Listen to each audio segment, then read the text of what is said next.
بسم اللہ الرحمن الرحیم۔ السلام علیکم ورحمۃ اللہ۔ ہم اقرار کرتے ہیں کہ اللہ کے سوا کوئی عبادت کے لائق نہیں اور کروڑوں درود و سلام نبی کریم علیہ الصلوۃ والسلام اور آپ کے آل پر جو سید الانبیاء اور خاتم النبیین ہیں۔ اللہ رب العزت ہماری اولاد، مال، عزت اور ایمان میں اضافہ فرمائے اور ہر قسم کے زمینی و آسمانی شر سے محفوظ رکھے۔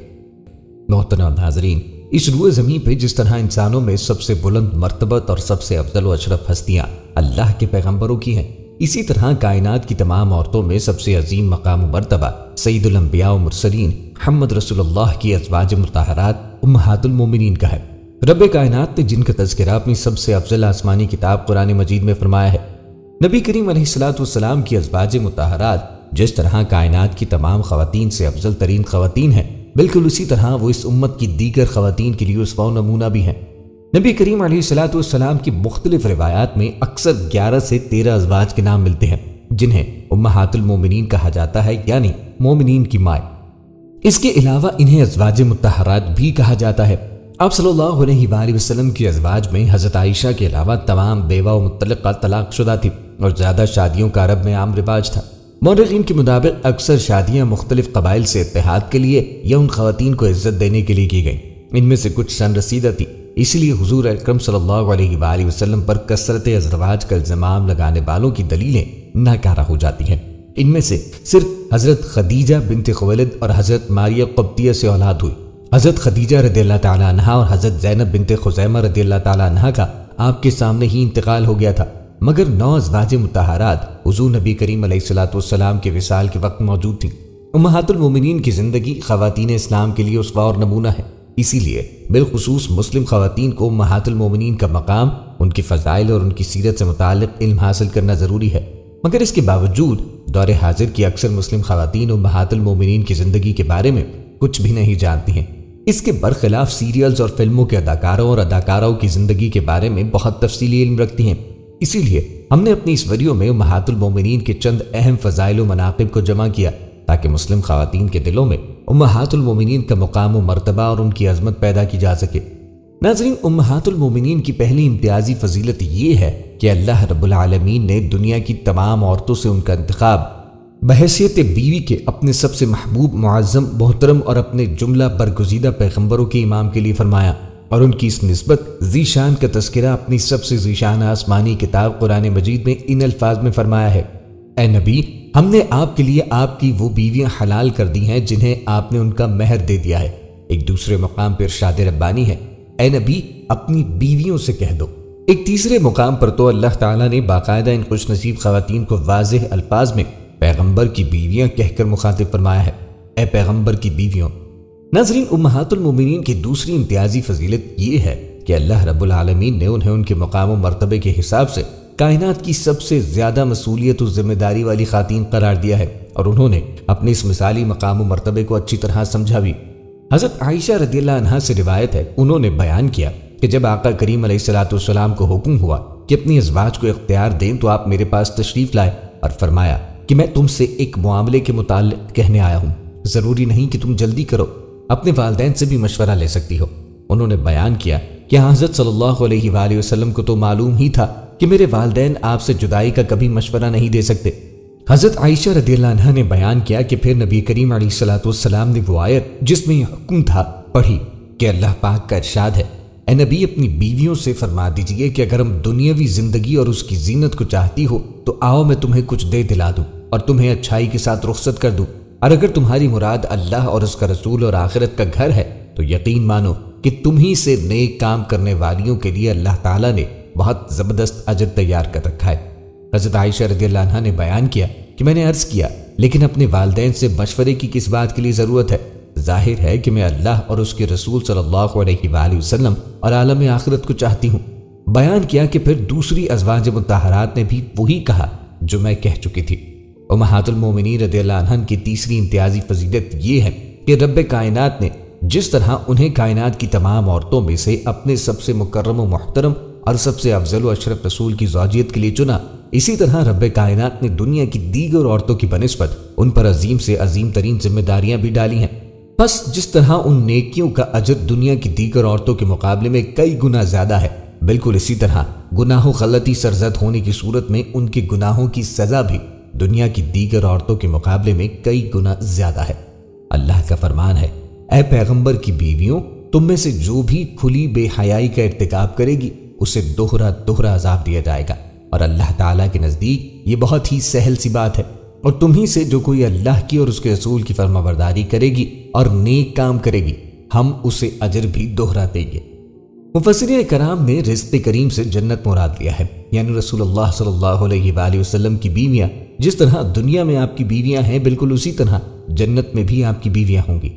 امہات المومنین کی چوتھی امتیازی فضیلت یہ ہے کہ جب امہات المومنین ازواج مطہرات نے دنیا کے جاہ و جشم کو ترک کر کے رسول اللہ صلی اللہ علیہ وآلہ وسلم کو اختیار کر لیا، تو اللہ تعالیٰ نے نبی کریم علیہ الصلوۃ والسلام کو ازواج مطہرات کے سوا کسی اور عورت سے نکاح کرنے یا ازواج مطہرات میں سے کسی کو طلاق دے اس کی جگہ کسی دوسری حسین زمین عورت سے نکاح کرنے سے بھی منع فرما دیا۔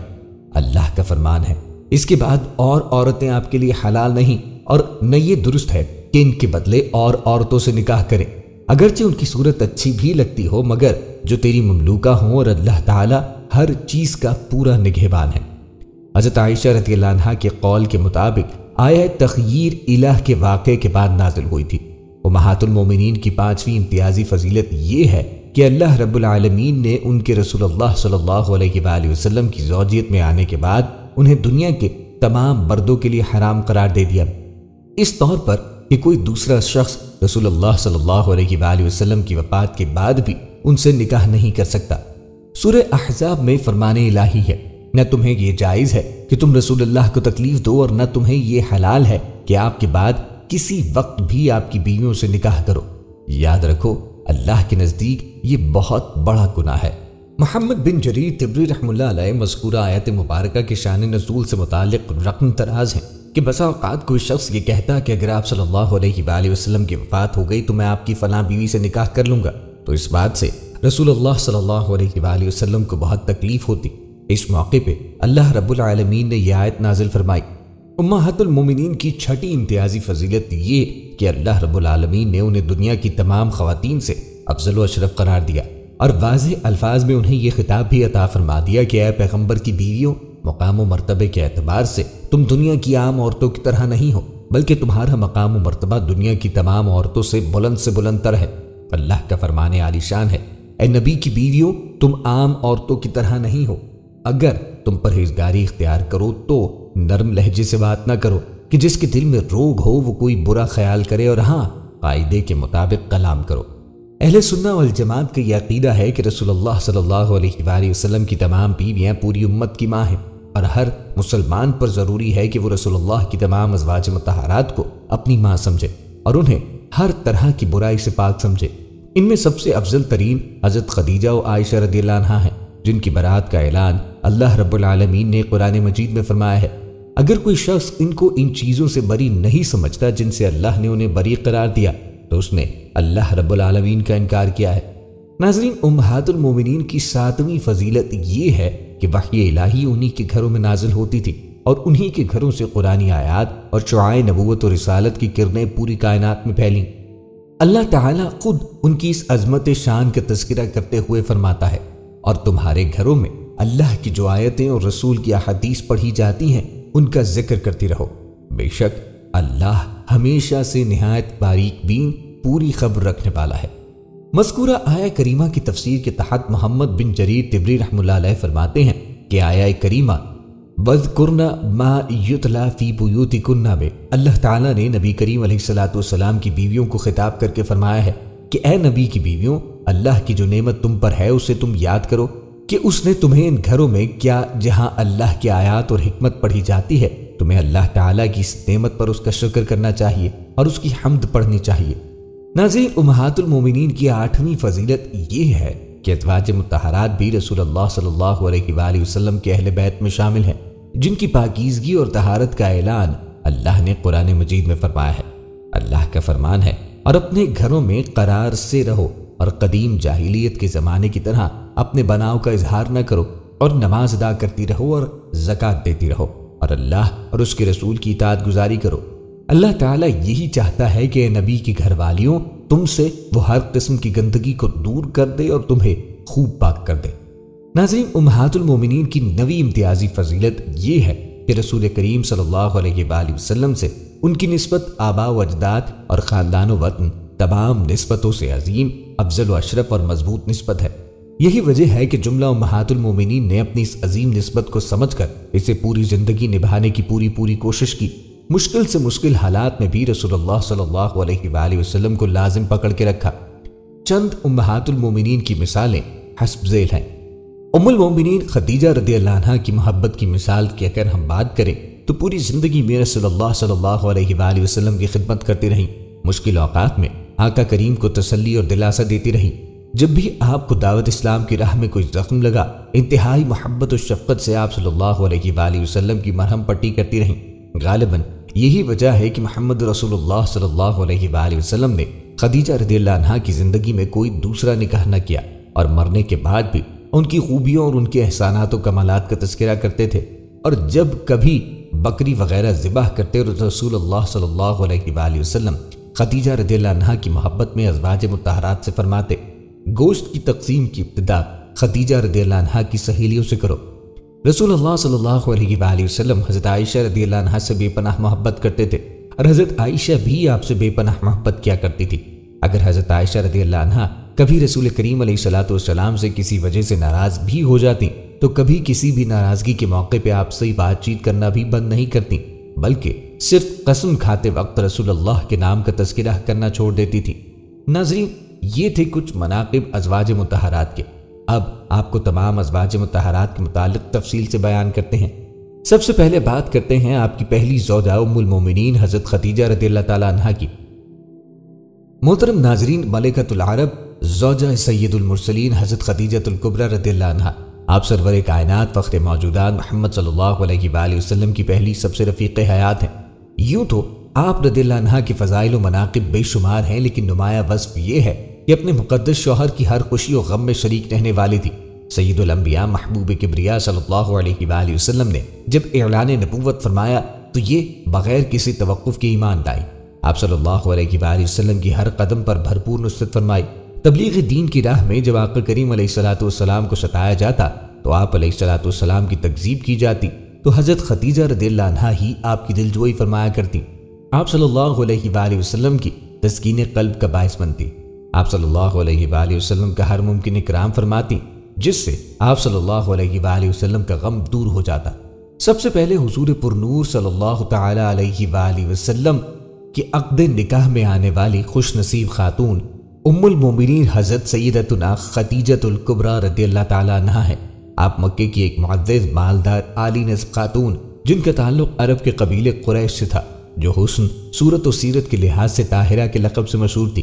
انہوں نے محمد صلی اللہ علیہ وآلہ وسلم کو تجارتی کاروبار میں شریک کیا اور کئی مرتبہ اپنا سامان تجارت دے کے بیرون ملک بھیجا۔ وہ آپ صلی اللہ علیہ وآلہ وسلم کی تاجرانہ حکمت، دیانت، صداقت، محنت اور اعلیٰ اخلاق سے اتنی متاثر ہوئی کہ آپ نے نبی کریم علیہ الصلوۃ والسلام کو شادی کا پیغام بھجوایا، جس کو آقا کریم علیہ الصلوۃ والسلام نے اپنے بڑوں کے مشورے سے قبول فرمایا۔ اس وقت ان کی عمر 40 سال تھی، جبکہ آقا کریم علیہ الصلوۃ والسلام صرف 25 سال کے تھے۔ خدیجہ نے سب سے پہلے اسلام قبول کیا اور پہلی ام المومنین ہونے کی سعادت حاصل کی، اور 25 سال نبی کریم علیہ الصلوۃ والسلام کی اکلوتی زوجہ اور غمگسار شدید ترین مشکلات میں ساتھی تھی۔ بقیہ تمام ازواج النبی ان کی وفات کے بعد زوجہ بنی۔ نبی کریم علیہ الصلوۃ والسلام کی ساری اولاد خدیجہ سے پیدا ہوئی، اور صرف ابراہیم جو ماریہ قبطیہ سے تھے، جو اسکندریہ کے بادشاہ اور قبطیوں کے بڑے کی طرف سے نبی کریم علیہ الصلوۃ والسلام کو بطور ہدیہ پیش کی گئی تھی۔ خدیجہ نے 10 نبوی کو انتقال فرمایا۔ خدیجہ نام، ام ہند کنیت، طاہرہ لقب، سلسلہ نسب کچھ اس طرح: خدیجہ بنت خویلد بن اسد بن عبد العزیٰ بن قصہ۔ قصہ پر پہنچ کر ان کا خاندان نبی کریم علیہ الصلوۃ والسلام کے خاندان سے مل جاتا ہے۔ والدہ کا نام فاطمہ بنت زائدہ تھا اور لوا بن غالب کے دوسرے بیٹے عامر کی اولاد سے تھی۔ حضرت خدیجہ رضی اللہ عنہا کے ہاں 3 بھائی تھے اور صرف ایک بہن تھی۔ آپ کے بھائیوں کے نام حزام بن خویلد، عوام بن خویلد، نوفل ابن خویلد، اور بہن کا نام حالہ بنت خویلد رضی اللہ عنہا تھا۔ حضرت خدیجہ کے والد اپنے قبیلے میں نہایت معزز شخص تھے۔ مکے آ کر اقامت کی۔ عبد الدارین ابن قصہ کے جوان کے ابن عم تھے۔ حلیف بنے اور یہیں فاطمہ بنت زائدہ سے شادی کی، جن کے بطن سے عام الفیل سے 15 سال قبل حضرت خدیجہ پیدا ہوئیں۔ سن شعور کو پہنچی تو اپنے پاکیزہ اخلاق کی بنا پر طاہرہ کے لقب سے مشہور ہوئی۔ اہل تشیع محققین کے مطابق آپ کی پہلے کوئی شادی نہ ہوئی تھی اور صرف نبی کریم علیہ الصلوۃ والسلام ہی آپ کے اکلوتے شوہر تھے، مگر اہل سنت کے تاریخ نویسوں کے بقول آپ کے والد گرامی نے ان کی اعلیٰ صفات کا لحاظ رکھ کر ان کی شادی کے لیے ورقہ بن نوفل کو، جو برادر زادہ اور تورات و انجیل کے بہت بڑے عالم تھے، کو منتخب کیا، لیکن پھر کسی وجہ سے یہ نسبت نہ ہو سکی اور ابو حالہ ہند بن بناش بن تمیم سے نکاح ہو گیا۔ ابو حالہ کے بعد عتیق بن عابد مخزوم کے عقد نکاح میں آئیں۔ اسی زمانے میں حرب الفجار چھڑی، جس میں خدیجہ رضی اللہ عنہا کے والد لڑائی کے نہیں لکھنے اور مارے گئے، اور یہ عام الفیل سے 20 سال بعد کا واقعہ ہے۔ باپ اور شوہر کے مرنے سے حضرت خدیجہ رضی اللہ عنہا کو سخت دقت واقع ہوئی۔ ذریعہ معاش تجارت تھی جس کا کوئی نگران نہ تھا، تاہم اپنے اعزہ کو مال تجارت دے کے بھیجتی تھی۔ حضرت خدیجہ مکے سے جو کاروبار کرتی تھیں اس کے لیے مشرق وسطیٰ کے بڑے شہروں میں ان کی تجارتی قافلے سفر کرتے تھے۔ یہ تجارتی قافلے طویل سفر طے کر کے جنوبی یمن اور شمالی شام جیسے شہروں تک جایا کرتے تھے۔ ایک دفعہ مال کی روانگی کا وقت آیا تو ابو طالب نے محمد بن عبداللہ سے کہا کہ تم کو خدیجہ رضی اللہ عنہا سے جا کے ملنا چاہیے، ان کا مال شام جائے گا، بہتر ہے کہ تم بھی ساتھ لے جاتے۔ میرے پاس ابھی روپیہ نہیں، ورنہ میں خود تمہارے لیے سرمایہ مہیا کر دیتا۔ حضرت خدیجہ الکبریٰ رضی اللہ عنہا عرب کی ایک مشہور و معروف مالدار، نہایت نیک، پاک باز اور شریف تاجر خاتون تھی، جن کی شرافت کو دیکھ کر لوگ ان کو طاہرہ یعنی پاک باز کے نام سے یاد کیا کرتے تھے۔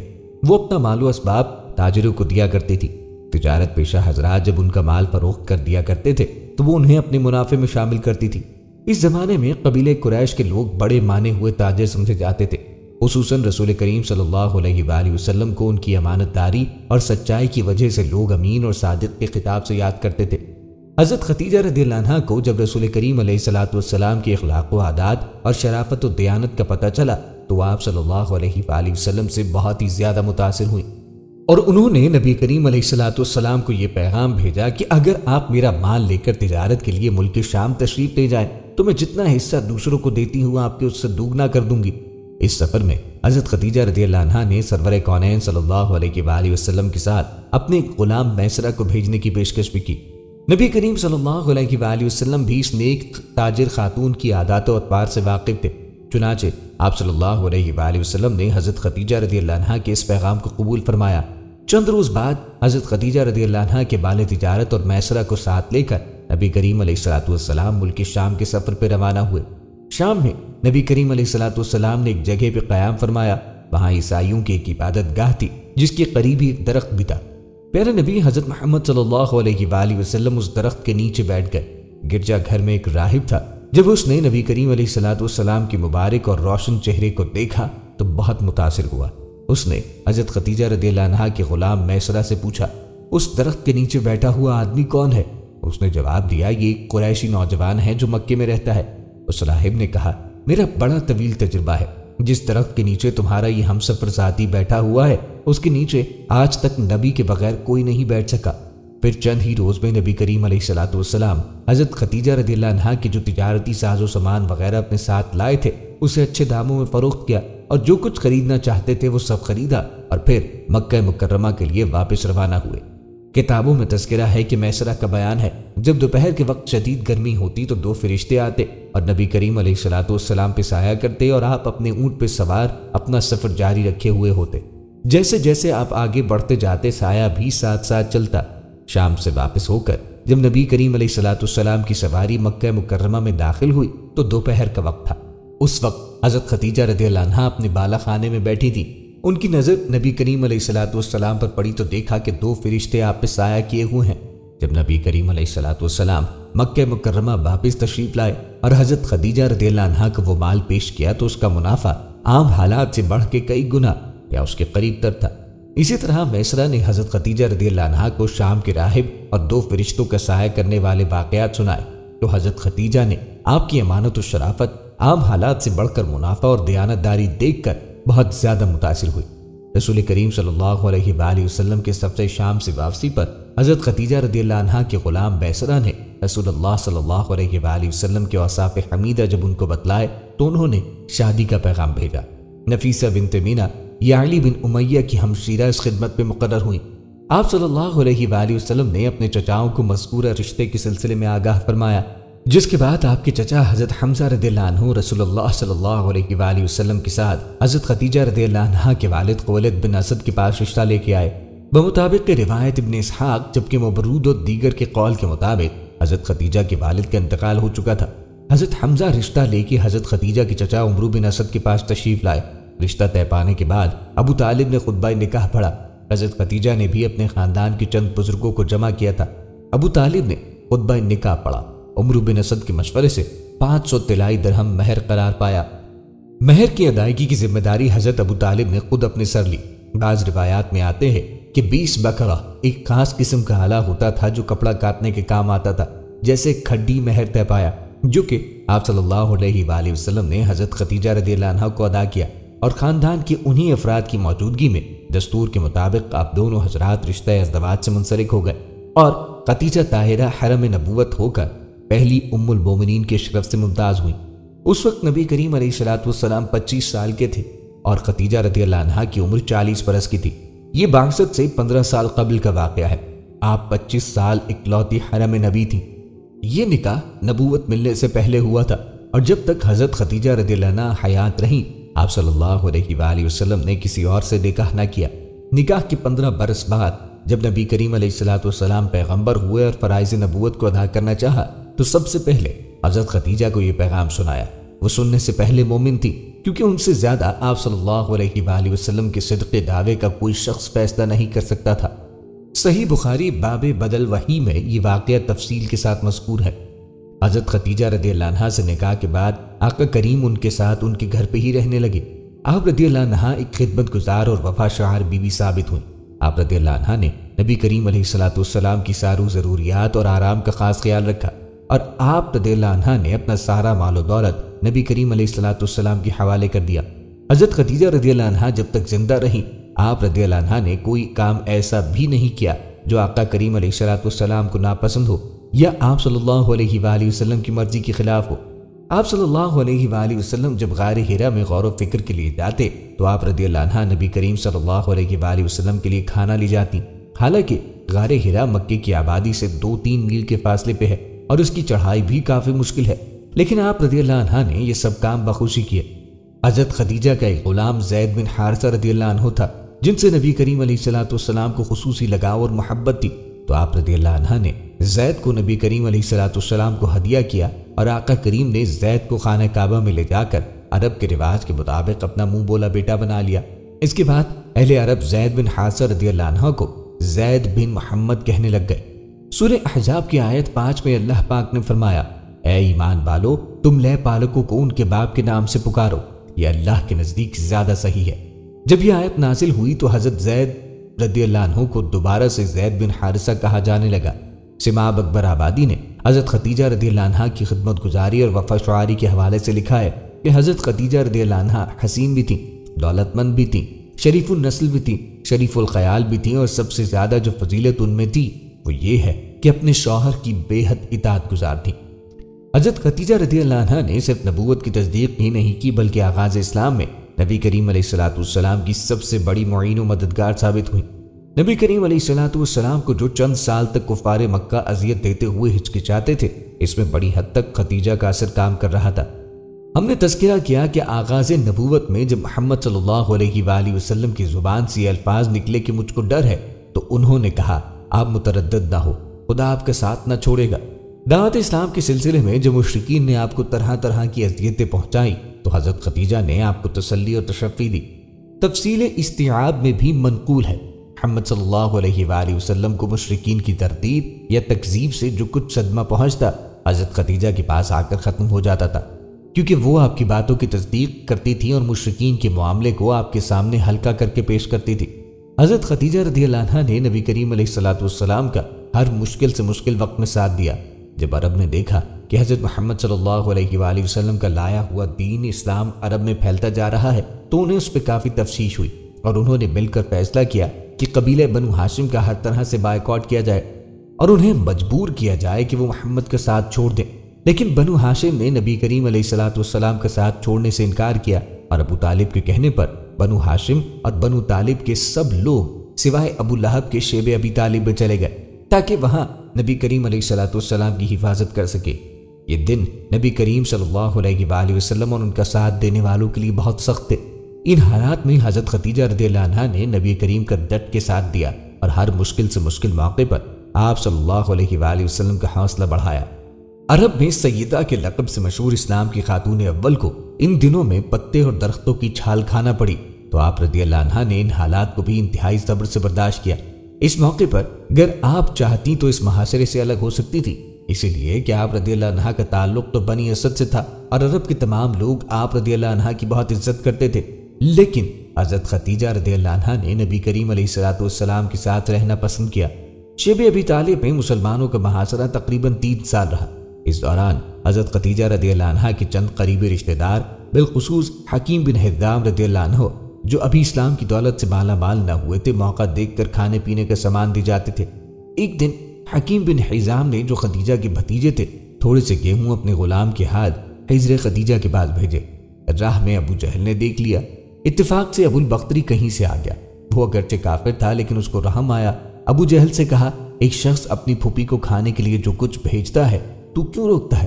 ام المومنین طاہرہ کی عظمت و فضیلت کا اندازہ اس بات سے ہو سکتا ہے کہ نبی کریم علیہ الصلوۃ والسلام نے جب فرض نبوت ادا کرنا چاہا تو قضائے عالم سے ایک آواز بھی آپ کی تائید میں نہ اٹھی۔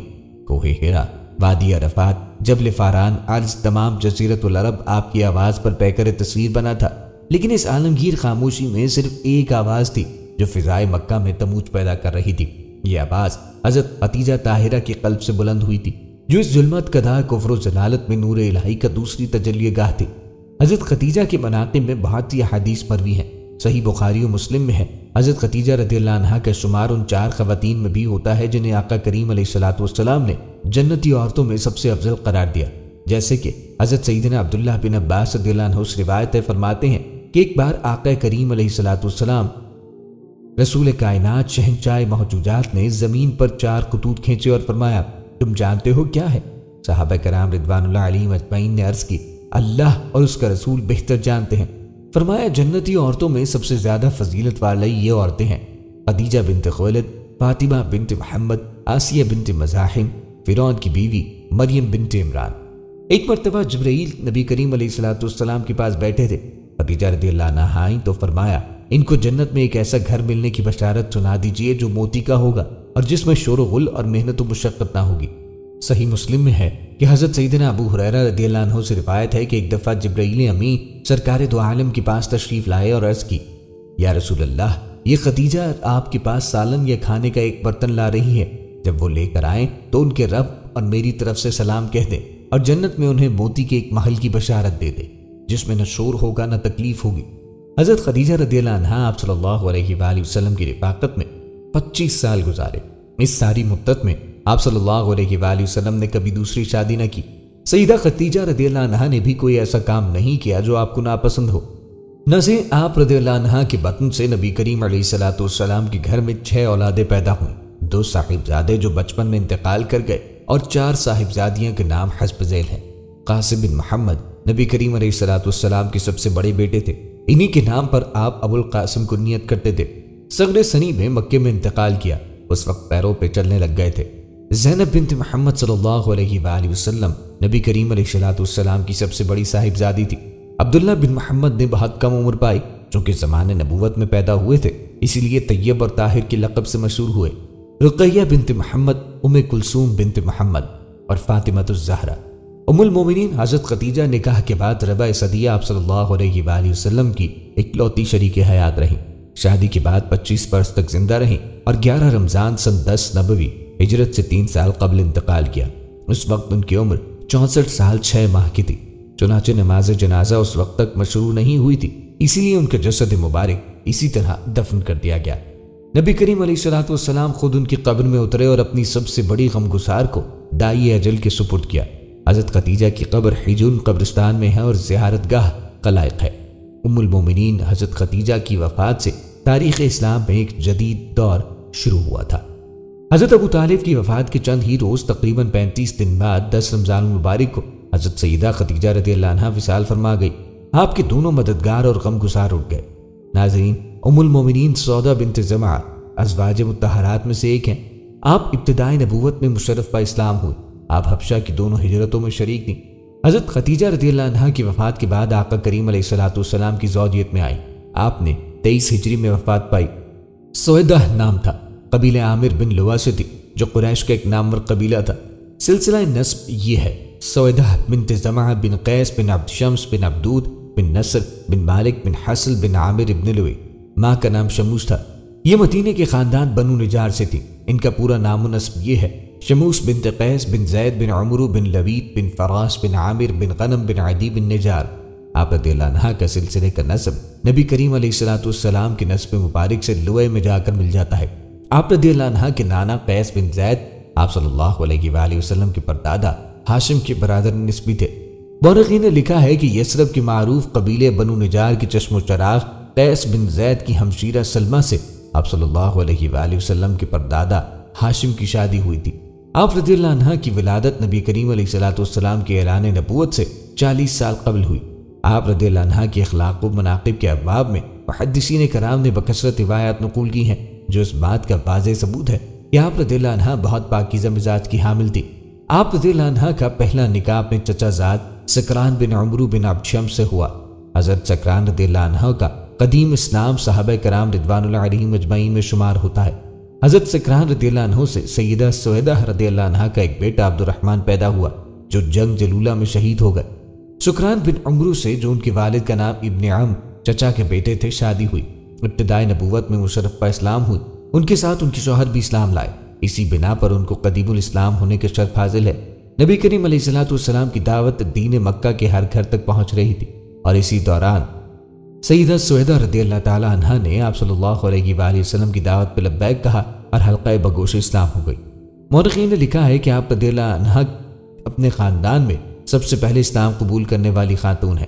اسلام کے ابتدائی زمانے میں اسلام قبول کرنا اور پھر اس کا اظہار کرنا بہت مشکل تھا۔ جو کوئی بھی اسلام قبول کرتا تو اس کے گھر والے، اس کا خاندان اور سرداران مکہ مل کر اس مسلمان کو قبول اسلام کی پاداش میں اپنے ظلم کا نشانہ بناتے اور انسانیت سوز تکالیف سے گزارتے، تاکہ کسی طریقے سے وہ اسلام کو چھوڑ دے۔ آپ رضی اللہ تعالی عنہ نے جب اسلام قبول کیا تو کفار مکہ کی طرف سے آپ کو تکالیف کا سامنا کرنا پڑا، اور ایک عرصے تک آپ ان سب مظالم کو سہتی رہیں۔ قبول اسلام کے بعد آپ رضی اللہ عنہ ہاتھ پہ ہاتھ دھرے بیٹھی نہیں رہیں، بلکہ اسلام کی مبلغہ بن گئی اور اپنے خاندان میں اسلام کی تبلیغ شروع کر دی۔ چنانچہ آپ کی پراثر تبلیغ سے متاثر ہو کر آپ کے شوہر نامدار مسلمان ہو گئے۔ مورخین نے لکھا کہ آپ رضی اللہ تعالی عنہ کی داعیانہ و مبلغانہ مساعی جمیلہ کی بدولت عبداللہ بن سہیل بن عمرو رضی اللہ عنہ، حاتب بن عمرو رضی اللہ عنہ، سلیط بن عمرو رضی اللہ عنہ، فاطمہ بنت علقمہ رضی اللہ عنہ، مالک بن زمعہ رضی اللہ عنہ، ابو صبرہ بن ابی رحم رضی اللہ عنہ مسلمان ہوئے۔ حبشہ کی پہلی ہجرت کے وقت تک سودا اور ان کے شوہر مکے میں ہی مقیم رہے، لیکن جب مشرکین کے ظلم و ستم کی کوئی انتہا نہ رہی اور مہاجرین کی ایک بڑی جماعت ہجرت کے لیے آمادہ ہوئی تو ان میں سویدہ اور ان کے شوہر بھی شامل ہو گئے۔ جب کفار مکہ کے مظالم کا سلسلہ نہ تھما تو حبشہ کی طرف ہجرت کرنے کی اجازت ملی۔ یہ نبوت کے 5ویں سال رجب المرجب کا مہینہ تھا۔ مرد و خواتین 4 پر مشتمل ایک قافلہ حبشہ کی طرف ہجرت کر گیا۔ اس دوران آپ رضی اللہ عنہ اور آپ کے شوہر حضرت سکران بن عمرو رضی اللہ عنہ نے مکے میں رہنے کو ترجیح دی اور حبشہ ہجرت نہ فرمائی۔ اس کے 1 برس بعد نبوت کے 6 سال میں دوبارہ حبشہ کی طرف ہجرت کا حکم ملا۔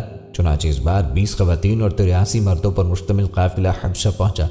اس قافلہ سقجہ میں سیدہ سویدہ رضی اللہ تعالی عنہ اور آپ رضی اللہ عنہ کے شوہر حضرت سکران رضی اللہ عنہ نے بھی جو شامل ہونے کا ارادہ کیا ہے۔ آپ رضی اللہ عنہ کے قبیلے والوں نے پوری کوشش کی کہ آپ ہجرت نہ کرنے پائیں اور آپ کے خاندان کا کوئی فرد آپ کے ہمراہ ہجرت نہ کرے، لیکن کفار مکہ کی خواہشات پہ اوس پڑ گئی اور آپ رضی اللہ عنہ کے ساتھ آپ کے شوہر حضرت سکران رضی اللہ عنہ اور خاندان کے کئی دیگر افراد ہجرت کرنے میں کامیاب ہوئے۔ ان ہجرت کرنے والے مہاجرین میں سے کچھ تو واپس مکہ تشریف لے آئے۔ سیدہ سویدہ اور ان کے شوہر پر بھی واپس مکہ مکرمہ لوٹ آئے، جبکہ بعض لوگ حضرت جعفر طیار رضی اللہ عنہ کے ساتھ حبشہ ہی میں مقیم رہے اور وہ غزوہ خیبر کے موقع پہ مدینہ منورہ پہنچے، لیکن اکثر لوگ ان سے پہلے ہی مکہ مکرمہ سے واپس آ جاتے۔ ان میں حضرت سویدہ رضی اللہ عنہ بھی شامل تھے۔ ناظرین، حبشہ میں کچھ عرصہ گزارنے کے بعد آپ رضی اللہ عنہ نے اپنے شوہر حضرت سکران سمیت واپس مکہ تشریف لائیں۔ آپ رضی اللہ عنہما نے ایک خواب دیکھا۔ اس میں دیکھا کہ آپ پر یہ کریم صلی اللہ علیہ وآلہ وسلم تشریف لائے اور آپ رضی اللہ تعالی عنہ کی گردن پہ قدم مبارک رکھے۔ آپ رضی اللہ عنہ نے اس خواب کا ذکر اپنے شوہر حضرت سکران رضی اللہ عنہ سے کیا گیا۔ حضرت سکران رضی اللہ عنہ فرمانے لگے، یوں لگتا ہے کہ میں بہت جلد فوت ہو جاؤں گا اور تم نبی کریم علیہ الصلوۃ والسلام کی زوجہ بن جاؤ گی۔ ناظرین، ایک اور خواب بھی آپ رضی اللہ عنہ کو آیا۔ اس میں آپ نے دیکھا کہ چاند ان کے آغوش میں آ کے گرا ہے۔ آپ رضی اللہ عنہ نے اس خواب کا تذکرہ بھی اپنے شوہر نامدار حضرت سکران رضی اللہ عنہ سے کیا۔ حضرت سکران رضی اللہ عنہ نے فرمایا کہ اس خواب میں اشارہ مل رہا ہے کہ میں عنقریب فوت ہو جاؤں گا اور میرے بعد تم رسول اللہ صلی اللہ علیہ وآلہ وسلم کی زوجیت کا شرف حاصل کرو گی۔ حبشہ میں کچھ عرصے تک رہنے کے بعد آپ رضی اللہ عنہ اپنے شوہر کے ہمراہ واپس مکہ مکرمہ تشریف لے آئیں۔ واپس آ کر کچھ دنوں بعد حضرت سکران رضی اللہ عنہ کی طبیعت ناساز رہنے لگی، چنانچہ وہ اسی بیماری میں انتقال کر گئے۔ سیدہ سودا رضی اللہ عنہ اپنے شوہر نامدار کی وفات پر صدمے سے دوچار تھیں، اور دوسری طرف نبی کریم علیہ الصلوۃ والسلام اپنی جانزار زوجہ سیدہ خدیجہ الکبریٰ رضی اللہ عنہ کی وفات پہ پریشان تھے۔ کسی تحریک سے وابستہ قیادت کو گھریلو ذہنی سکون کی کتنی ضرورت ہوتی ہے، یہ سوائے اس کے اور کوئی نہیں جان سکتا۔ نبی کریم علیہ الصلوۃ والسلام کو تو دنیا کی سب سے بڑی عالمگیر دینی، سماجی، معاشرتی اور انسانی تحریک کی تن تنہا قیادت فرما رہے تھے، اور کفار مکہ کی اذیتوں کو حوصلہ مندی اور صبر و تحمل سے برداشت کر رہے تھے۔ ایسے حالات میں تسلیاں دینے اور دکھ بانٹنے والی اہلیہ کی وفات، گھر میں اکیلی بچیوں کی تربیت اور دیکھ بھال، اور سب سے بڑھ کر خدا کے دین کو ساری دنیا میں پھیلانے کی منظم منصوبہ بندی اور پیش رفت، یہ سب مسائل اس بات کے متقاضی تھے کہ آپ کی ذہنی یکسوئی اور اپنے مشن کی تکمیل کے لیے ایسی رفیقہ حیات ہو جو بچوں کی پرورش، آپ سے دکھ درد بانٹنا اور اسلام کی عالمگیر محنت میں دست بازو بنے۔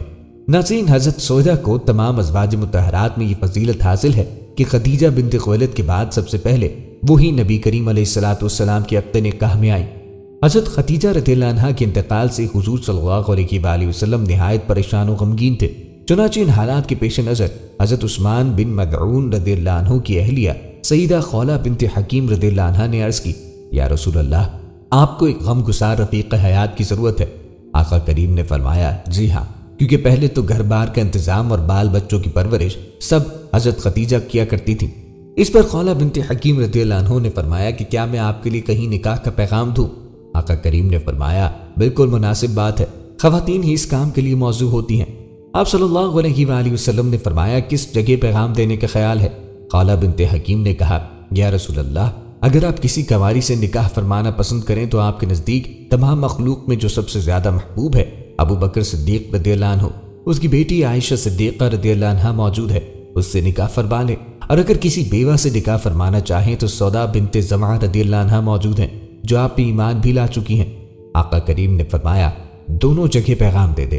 نبی کریم سے جب اجازت ملی تو سیدہ خولہ بنت حکیم نے پہلے سیدہ سودا بنت زمعہ رضی اللہ عنہ کے پاس آئیں اور کہا کہ اللہ تبارک و تعالیٰ نے آپ پہ خیر و برکت کے دروازے کھول دیے، میں آپ کے پاس جناب نبی کریم صلی اللہ علیہ وآلہ وسلم کا پیغام نکاح لائی ہوں۔ سیدہ سودا رضی اللہ عنہ نے فرمایا، میں محمد رسول اللہ صلی اللہ علیہ وآلہ وسلم پر ایمان لائی ہوں، وہ میرے ہادی بھی ہیں اور میرے رہنما بھی، میری ذات کے متعلق انہیں مکمل اختیار ہے، وہ جو چاہیں فیصلہ فرمائیں۔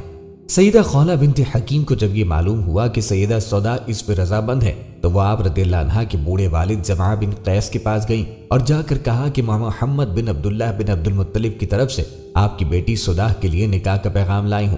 زمعہ نے یہ سن کر کہا، بے شک میری بیٹی کی خوش قسمتی ہے، محمد صلی اللہ علیہ وآلہ وسلم اس رشتے کے لیے سب سے زیادہ موزوں ہیں، لیکن آپ سودا بنت زمعہ کی رائے بھی معلوم کریں۔ اس پر سیدہ خولہ بنت حکیم نے کہا کہ میں نے ان سے بات کر لی ہے اور انہیں یہ پیشکش قبول ہے۔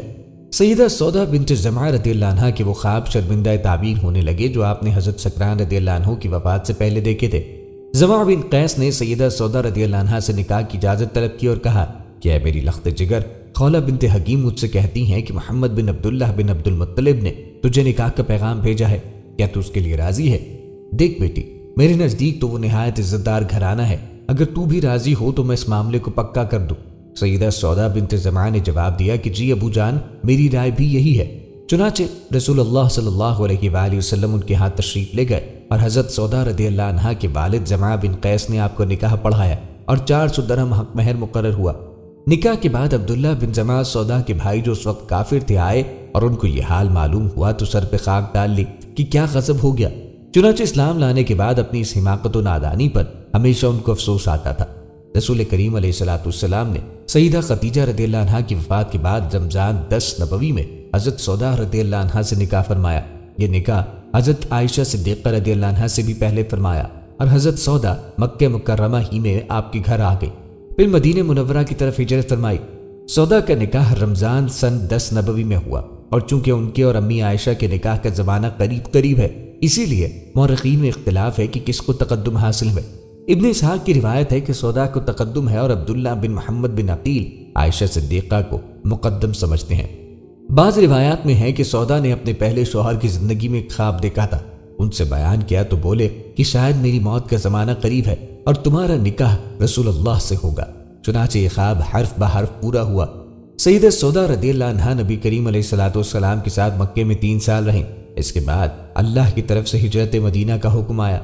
نبی کریم علیہ السلام سیدنا صدیق اکبر رضی اللہ عنہ کے ہمراہ مدینہ طیبہ ہجرت فرما گئے، چونکہ حالات اس قدر سنگین ہو چکے تھے کہ اس وقت اپنے اہل و عیال کو ساتھ لے جانا خطرے سے خالی نہ تھا۔ اسی لیے آپ صلی اللہ علیہ وآلہ وسلم اور سیدنا ابوبکر صدیق رضی اللہ عنہ اپنے گھر والوں کو ساتھ نہ لے جا سکے۔ 6 ماہ تک سیدہ سودا بنت زمعہ رضی اللہ عنہا مکہ مکرمہ میں نبی کریم علیہ السلام کی بچیوں کی دیکھ بھال، تربیت کی کٹھن ذمہ داریوں کو خوش اسلوبی سے پورا کرتی رہیں۔ ایک سن رسیدہ خاتون کے لیے اپنی سوتیلی اولاد سے شفقت و محبت کا برتاؤ کرنا انتہائی مشکل ہے، مگر آپ رضی اللہ عنہا نے سیدہ خدیجہ رضی اللہ عنہا کی صاحبزادیوں کے ساتھ باوجود یہ کہ وہ سوتیلی اولاد تھی انہیں حقیقی ماں جیسا پیار دیا۔ سیدہ ام کلثوم رضی اللہ عنہا اور سیدہ فاطمہ الزہرا کم و بیش 5-6 سال تک سیدہ سودا رضی اللہ عنہا کی زیر تربیت رہیں، لیکن ساری زندگی کوئی ناخوشگوار واقعہ پیش نہ آیا، نہ سیدہ سودا رضی اللہ عنہا کی طرف سے اور نہ ہی سیدہ ام کلثوم اور سیدہ فاطمہ الزہرا کی طرف سے۔ مدینہ طیبہ میں آقا کریم علیہ السلام نے مسجد نبوی تعمیر کی اور ساتھ ہی 2 مکان بھی تعمیر کروائے۔ اس کے بعد آقا کریم نے رمضان 1 ہجری کو حضرت زید رضی اللہ عنہ بن حارثہ اور ابو رافع رضی اللہ عنہ کو 2 اونٹ اور 500 درہم دے کر مکے کی طرف بھیجا اور فرمایا قاف پر پیش اور پہلے دال پر زبر کے ساتھ پڑھنا ہے، اس سے مزید ایک اور اونٹ بھی خرید لینا تاکہ سیدہ سودا، سیدہ ام کلثوم اور سیدہ فاطمہ رضی اللہ عنہما آسانی سے سوار ہو سکیں۔ چنانچہ زید بن حارثہ اور ابو رافع رضی اللہ عنہما حسب حکم مکے میں آئے اور خاندان نبوت کو بحفاظت ہمراہ لے گئے۔ سن 10 ہجری میں جب نبی کریم علیہ السلام نے حج کیا تو سودا بھی ساتھ تھی، چونکہ وہ بلند و بالا و فربا اندام تھی اور اس وجہ سے تیزی کے ساتھ چل پھر نہیں سکتی تھی، اس لیے آقا کریم نے اجازت دی کہ اور لوگوں کے مزدلفہ سے روانہ ہونے کے قبل ان کو چلا جانا چاہیے، کیونکہ ان کو بھیڑ بھاڑ میں چلنے سے تکلیف ہوگی۔ آپ رضی اللہ عنہ کی نبی کریم علیہ السلام سے کوئی اولاد نہ ہوئی۔ پہلے شوہر سکران بن عمرو نے ایک لڑکا یادگار چھوڑا تھا جس کا نام عبد الرحمن تھا، انہوں نے جنگ جلولہ فارس میں شہادت حاصل کی۔ ناظرین، ازواج مطہرات میں سودا بنت زمعہ سے زیادہ کوئی بلند و بالا نہ تھا۔ حضرت عائشہ صدیقہ رضی اللہ عنہا کا قول ہے جس نے ان کو دیکھ لیا اس سے وہ چھپ نہ سکتی تھی۔ زرقانی میں ہے کہ ان کا قد لمبا تھا۔ آپ کی وفات کے بارے میں بتایا جاتا ہے کہ ایک دفعہ ازواج مطہرات نبی کریم علیہ السلام کی خدمت میں حاضر تھیں۔ انہوں نے دریافت کیا کہ یا رسول اللہ، ہم میں سے سب سے پہلے کون مرے گا؟ فرمایا جس کا ہاتھ سب سے بڑا ہے۔ لوگوں نے ظاہراً بائیں سمجھے، ہاتھ ناپے گئے تو سب سے بڑا ہاتھ سودا کا تھا، لیکن جب سب سے پہلے زینب بنت خزیمہ کا انتقال ہوا تو معلوم ہوا کہ ہاتھ کی بڑائی سے آپ کا مقصد سخاوت و فیاضی تھی۔ بہرحال واقدی نے سودا رضی اللہ عنہا کے سال وفات 54 ہجری بتایا ہے، لیکن ثقات کی روایت یہ ہے کہ انہوں نے عمر فاروق کے اخیر زمانے خلافت میں انتقال کیا۔ حضرت عمر رضی اللہ عنہ نے سن 23 ہجری میں وفات پائی ہے، اسی لیے سودا کی وفات کا سال 22 ہجری ہوگا۔ قمیص میں یہی روایت ہے اور یہی صحیح ہے، اور اس کو امام بخاری، ذہبی، جزری، ابن عبد البر اور خزرجی نے اختیار کیا۔ ناظرین، آپ کی تیسری زوجہ حضرت عائشہ بنت ابو بکر رضی اللہ عنہ ہے۔ آپ کا نام عائشہ ہے، خطاب ام المومنین، القاب صدیقہ، حبیبۃ رسول، المبرہ، الموفقہ، طیبہ، حبیبۃ المصطفیٰ اور حمیرہ ہے۔ نبی کریم علیہ السلام نے بنت الصدیق سے بھی آپ کو خطاب فرمایا ہے۔ علاوہ ازیں آقا کریم نے آپ کو یا عائشہ کے نام سے بھی خطاب فرمایا۔ آپ کی کنیت ام عبداللہ ہے۔ عرب میں کنیت اشراف کی شرافت کا نشان تھا، اور چونکہ عائشہ رضی اللہ عنہا کی کوئی اولاد نہ تھی اس لیے کنیت بھی نہ تھی۔ ایک بار آقا کریم علیہ السلام سے عذرائے حسرت عرض کرنے لگی کہ اور خواتین نے تو اپنی سابقہ اولادوں کے نام پر اپنی اپنی کنیت رکھ لی، میں اپنی کنیت کس کے نام پہ رکھوں؟ فرمایا اپنے بھانجے عبداللہ کے نام پر جو آپ کی بہن اسماء بنت ابی بکر اور زبیر ابن عوام کے بیٹے تھے۔ آپ کی ولادت بعثت کے 5ویں سال ماہ شوال المکرم بمطابق ماہ جولائی 614 عیسوی بمقام مکہ مکرمہ حجاز مقدس میں ہوئی۔ ابن سعد نے طبقات میں آپ کی ولادت نبوت کے 4 سال کے آغاز میں لکھی ہے، مگر پہلی روایت پر تمام مورخین کا اتفاق ہے۔ آپ بحالت مسلمانی پیدا ہوئی کیونکہ آپ کے والد ابوبکر صدیق آپ کی ولادت سے قریباً 5 سال قبل اسلام لے آئے تھے۔ آپ کا بچپن مکہ مکرمہ ہی میں گزرا اور قریباً 9 سال کی عمر میں ہجرت کر کے مدینہ منورہ لائی گئیں۔ ناظرین، غیر معمولی اشخاص اپنے بچپن ہی میں اپنی حرکات و سکنات اور نشو و نما میں ممتاز ہوتے ہیں۔ ان کے ایک ایک خط و خال میں کشش ہوتی ہے۔ حضرت عائشہ کا بچپن بھی روشن اور سعادت مندی سے بھرپور گزرا۔ حضرت عائشہ کو لڑکپن میں کھیل کود کا شوق تو تھا، مگر 2 شوق مرغوب تھے، گڑیاؤں سے کھیلنا اور میرا نکاح بھی شوال میں ہوا، رخصتی سے جھولا جھولنا۔ حضرت عائشہ فرماتی ہیں کہ میری رخصتی بھی شوال میں ہوئی۔ نبی کریم علیہ الصلوۃ والسلام کی بیویوں میں کون مجھ سے زیادہ نصیب ور اور حضور علیہ الصلوۃ والسلام کی محبوبہ تھی؟ آقا کریم علیہ الصلوۃ والسلام کی پہلی زوجہ خدیجہ بنت خویلد رضی اللہ عنہا ہے۔ جب نبی کریم علیہ الصلوۃ والسلام کی زوجیت میں آئی تو اس وقت ان کا سن 40 سال کا تھا اور آقا کریم کا سن مبارک 25 سال کا تھا، اور خدیجہ بنت خویلد مزید 25 سال تک شرف زوجیت میں رہیں۔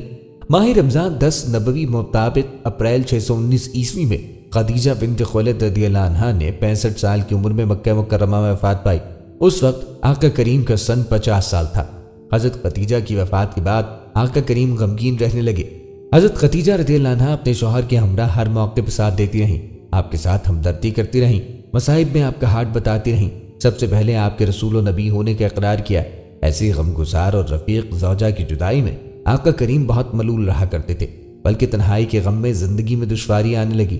جانثارہ نے رسول کریم علیہ الصلوۃ والسلام کو بہت فکر لاحق ہوئی۔ مشہور صحابی عثمان بن مدعون کی زوجہ خولہ رضی اللہ عنہا بنت حکیم رسول اللہ صلی اللہ علیہ وآلہ وسلم کے پاس آئی اور عرض کی، یا رسول اللہ، آپ دوسرا نکاح کر لیں۔ آپ نے فرمایا، کس سے؟ حضرت خولہ کہنے لگیں، بیوہ اور کواری دونوں طرح کی لڑکیاں موجود ہیں، جس کو آپ پسند فرمائیں اسی کے متعلق گفتگو کی جائے۔ فرمایا، کون ہے؟ خولہ رضی اللہ عنہا نے کہا کہ بیوہ تو سودا بنت زمعہ ہیں اور کواری ابو بکر کی بیٹی عائشہ۔ ارشاد ہوا، بہتر ہے تم ان کی نسبت گفتگو کرو۔ خولہ رضی اللہ عنہا نبی کریم علیہ الصلوۃ والسلام کی مرضی پا کر ابو بکر صدیق کے گھر آئیں اور ان سے تذکرہ کیا۔ دور جاہلیت میں دستور تھا، جس طرح سگے بھائیوں کی اولاد سے نکاح جائز نہیں، اسی طرح عرب اپنے منہ بولے بھائی کی اولاد سے بھی شادی نہ کیا کرتے تھے۔ اسی بنا پر ابو بکر صدیق رضی اللہ عنہ نے کہا کہ خولہ، عائشہ تو آپ صلی اللہ علیہ وآلہ وسلم کی بھتیجی ہیں، آپ سے اس کا کیوں کر نکاح ہو سکتا ہے؟ حضرت خولہ نے نبی کریم علیہ الصلوۃ والسلام سے استفسار کیا تو آپ نے فرمایا، ابو بکر میرے دینی بھائی ہیں اور اس قسم کے بھائیوں سے نکاح جائز ہے۔ ابو بکر رضی اللہ عنہ کو جب معلوم ہوا تو انہوں نے قبول کر لیا، لیکن اس سے قبل حضرت عائشہ رضی اللہ عنہا کی نسبت جبیر بن مطعم کے بیٹے سے ہو چکی تھی، اسی لیے ان سے پوچھنا بھی ضروری تھا۔ حضرت ابو بکر نے جبیر سے جا کر پوچھا کہ تم نے عائشہ کی نسبت اپنے بیٹے سے کی تھی، اب کیا کہتے ہو؟ جبیر نے اپنی بیوی سے پوچھا۔ جبیر بن مطعم کا خاندان ابھی اسلام سے آشنا نہیں ہوا تھا۔ اس کی بیوی نے کہا کہ اگر یہ لڑکی یعنی عائشہ ہمارے گھر آ گئی تو ہمارا بچہ بے دین ہو جائے گا، یعنی بت پرستی چھوڑ دے گا، ہم کو یہ بات منظور نہیں۔ حضرت عائشہ کا جب رسول کریم علیہ الصلوۃ والسلام سے نکاح ہوا تو تب آپ کی عمر 6 سال تھی۔ تب رسول کریم علیہ الصلوۃ والسلام کا سن 49 سال 7 ماہ تھا۔ یہ ہجرت نبی کریم علیہ الصلوۃ والسلام کی نبوت سے قبل 3 سال پہلے کا واقعہ ہے۔ آپ کا مہر 500 درہم تھا۔ آپ کی رخصتی ہجرت کے پہلے سال ماہ شوال 1 ہجری 623 اپریل عیسوی میں عمل میں آئی۔ اس وقت آپ کی عمر مکمل 9 سال تھی۔ آقا کریم علیہ الصلوۃ والسلام مدینہ منورہ ماہ ربیع الاول 1 ہجری کو پہنچے اور ربیع اول سے 8واں مہینہ شوال ہوتا ہے، جس کے مطابق یہ رخصتی ماہ شوال 1 ہجری اپریل 623 میں عمل میں آئی۔ اس وقت نبی کریم علیہ الصلوۃ والسلام کی عمر مبارک 53 سال 10 ماہ تھی۔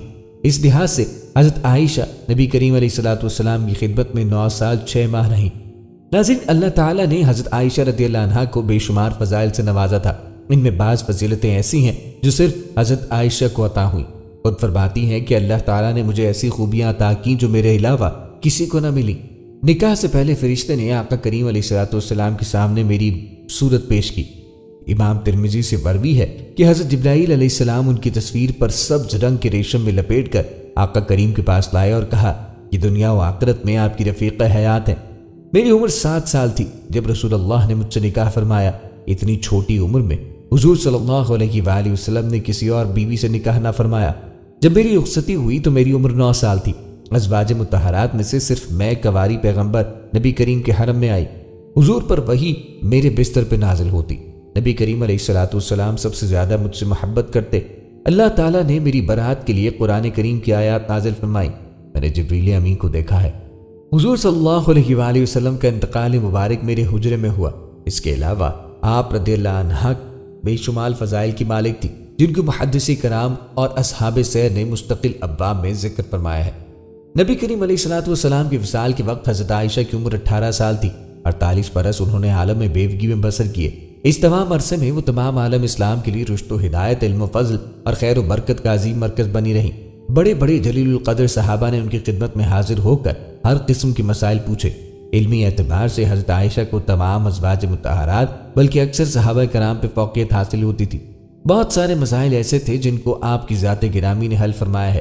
عروہ بن زبیر کا قول ہے، قرآن، فرائض، حلال و حرام، فقہ، شاعری، طب، عرب کی تاریخ اور نسب کا عالم عائشہ رضی اللہ عنہا سے بڑھ کر کسی کو نہ دیکھا۔ حضرت عائشہ رضی اللہ عنہ سے احادیث پروی ہیں، جن میں سے 174 حدیثوں پر شیخین نے اتفاق کیا۔ امام 2210 بخاری نے منفردن ان سے 54 حدیثیں روایت کی ہیں۔ 68 حدیثوں میں امام مسلم منفرد ہیں۔ ناظرین، آپ کے وصال کے بارے میں علامہ ابن کثیر لکھتے ہیں، سیدہ عائشہ صدیقہ رضی اللہ عنہا کی وفات 17 رمضان المبارک منگل کے دن اور 58 سال کی عمر میں آپ نے وصیت کی تھی کہ مجھے جنت البقیع میں دفن کیا جائے۔ آپ کی نماز جنازہ سیدنا ابو ہریرہ رضی اللہ عنہ نے نماز وتر کے بعد پڑھائی۔ ناظرین، اب کرتے ہیں آپ صلی اللہ علیہ وآلہ وسلم کی چوتھی زوجہ ام المومنین حضرت حفصہ رضی اللہ عنہا کی۔ ناظرین، ام المومنین حضرت حفصہ رضی اللہ عنہا کی والد ماجد امیر المومنین حضرت عمر بن خطاب رضی اللہ عنہ ہے، اور ان کی والدہ ماجدہ حضرت زینب بنت مظعون رضی اللہ تعالی عنہا ہے، جو کہ ایک مشہور صحابیہ ہیں۔ حضرت حفصہ رضی اللہ تعالی عنہا کی پہلی شادی حضرت خنیس بن حذافہ سہمی رضی اللہ تعالی عنہا سے ہوئی، اور انہوں نے اپنے شوہر کے ساتھ مدینہ طیبہ کو ہجرت بھی کی تھی، لیکن ان کے شوہر جنگ بدر یا جنگ احد میں زخمی ہو کے وفات پا گئے اور یہ بیوہ ہو گئی۔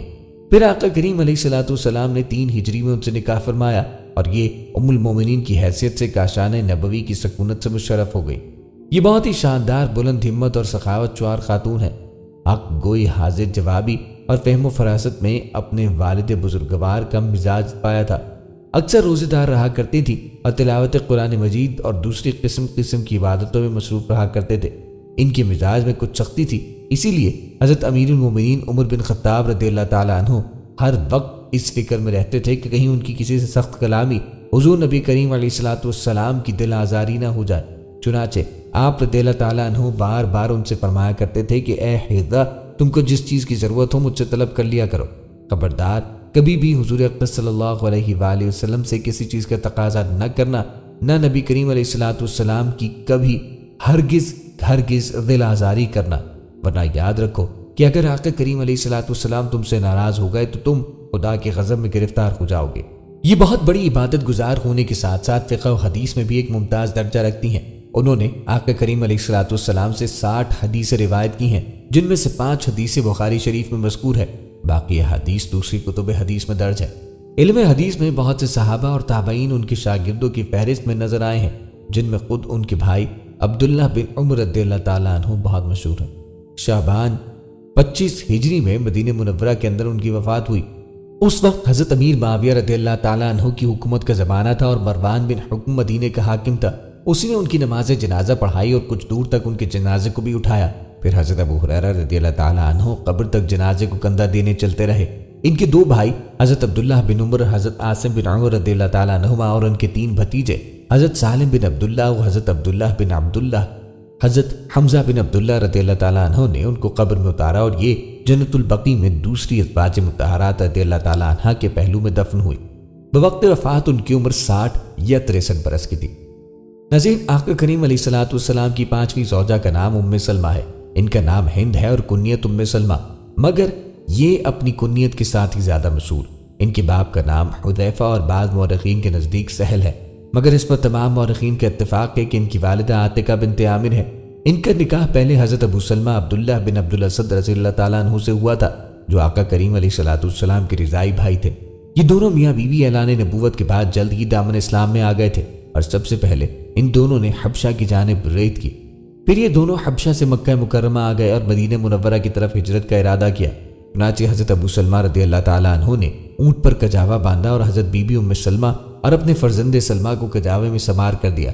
مگر جب اونٹ کی نکیل پکڑ کر حضرت ابو سلمہ روانہ ہوئے تو حضرت ام سلمہ کے میکے والے بنو مغیرہ دوڑ پڑے اور ان لوگوں نے یہ کہا کہ ہم اپنے خاندان کی اس لڑکی کو ہرگز ہرگز مدینہ نہیں جانے دیں گے، اور زبردستی ان کو اونٹ سے اتار دیا۔ یہ دیکھ کر حضرت ابو سلمہ رضی اللہ تعالیٰ عنہ کے خاندانی لوگوں کو بھی طیش آیا اور ان لوگوں نے غضبناک ہو کر کہا کہ لوگ ام سلمہ کو محض اس بنا پر روکتے ہو کہ یہ تمہارے خاندان کی لڑکی ہے، تو ہم اس کے بچے سلمہ کو ہرگز ہرگز تمہارے پاس نہیں رہنے دیں گے، اسی لیے کہ یہ بچہ ہمارے خاندان کا ایک فرد ہے۔ یہ کہہ کر ان لوگوں نے بچے کو اس کی ماں کی گود سے چھین لیا، مگر حضرت ابو سلمہ رضی اللہ تعالیٰ عنہ نے ہجرت کا ارادہ ترک نہیں کیا، بلکہ بیوی اور بچے دونوں کو چھوڑ کر تنہا مدینہ منورہ چلے گئے۔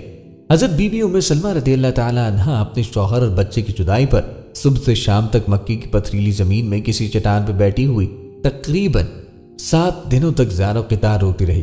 ان کا یہ حال دیکھ کر ان کے ایک چچا زاد بھائی کو ان پہ رحم آ گیا اور اس نے بنو مغیرہ کو سمجھا بجھا کر یہ کہا کہ آخر اس مسکینہ کو تم لوگوں نے اس کے شوہر اور بچے سے کیوں جدا کر رکھا ہے؟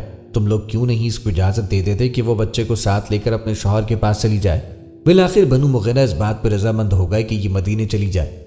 پھر حضرت ابو سلمہ کے خاندان والے بنو عبد الاسد نے بچے کو حضرت ام سلمہ کے سپرد کیا اور حضرت ام سلمہ رضی اللہ تعالیٰ عنہ بچے کو گود میں لے کر اونٹ پر سوار ہو گئی اور اکیلی مدینے کو چل پڑی۔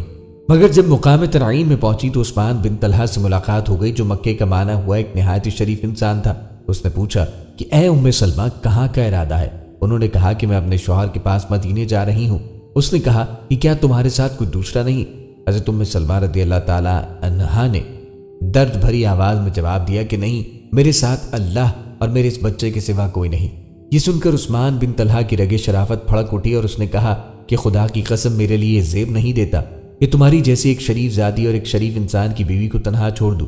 یہ کہہ کر اس نے اونٹ کی مہار اپنے ہاتھ میں لے لی اور پیدل چلنے لگا۔ حضرت ام سلمہ رضی اللہ تعالیٰ عنہ کا بیان ہے کہ خدا کی قسم میں نے عثمان بن طلحہ سے زیادہ شریف کسی عرب کو نہ پایا۔ جب ہم کسی منزل پر اترتے تو وہ الگ کسی درخت کے نیچے لیٹ جاتا اور میں اپنے اونٹ کے پاس سو رہتی۔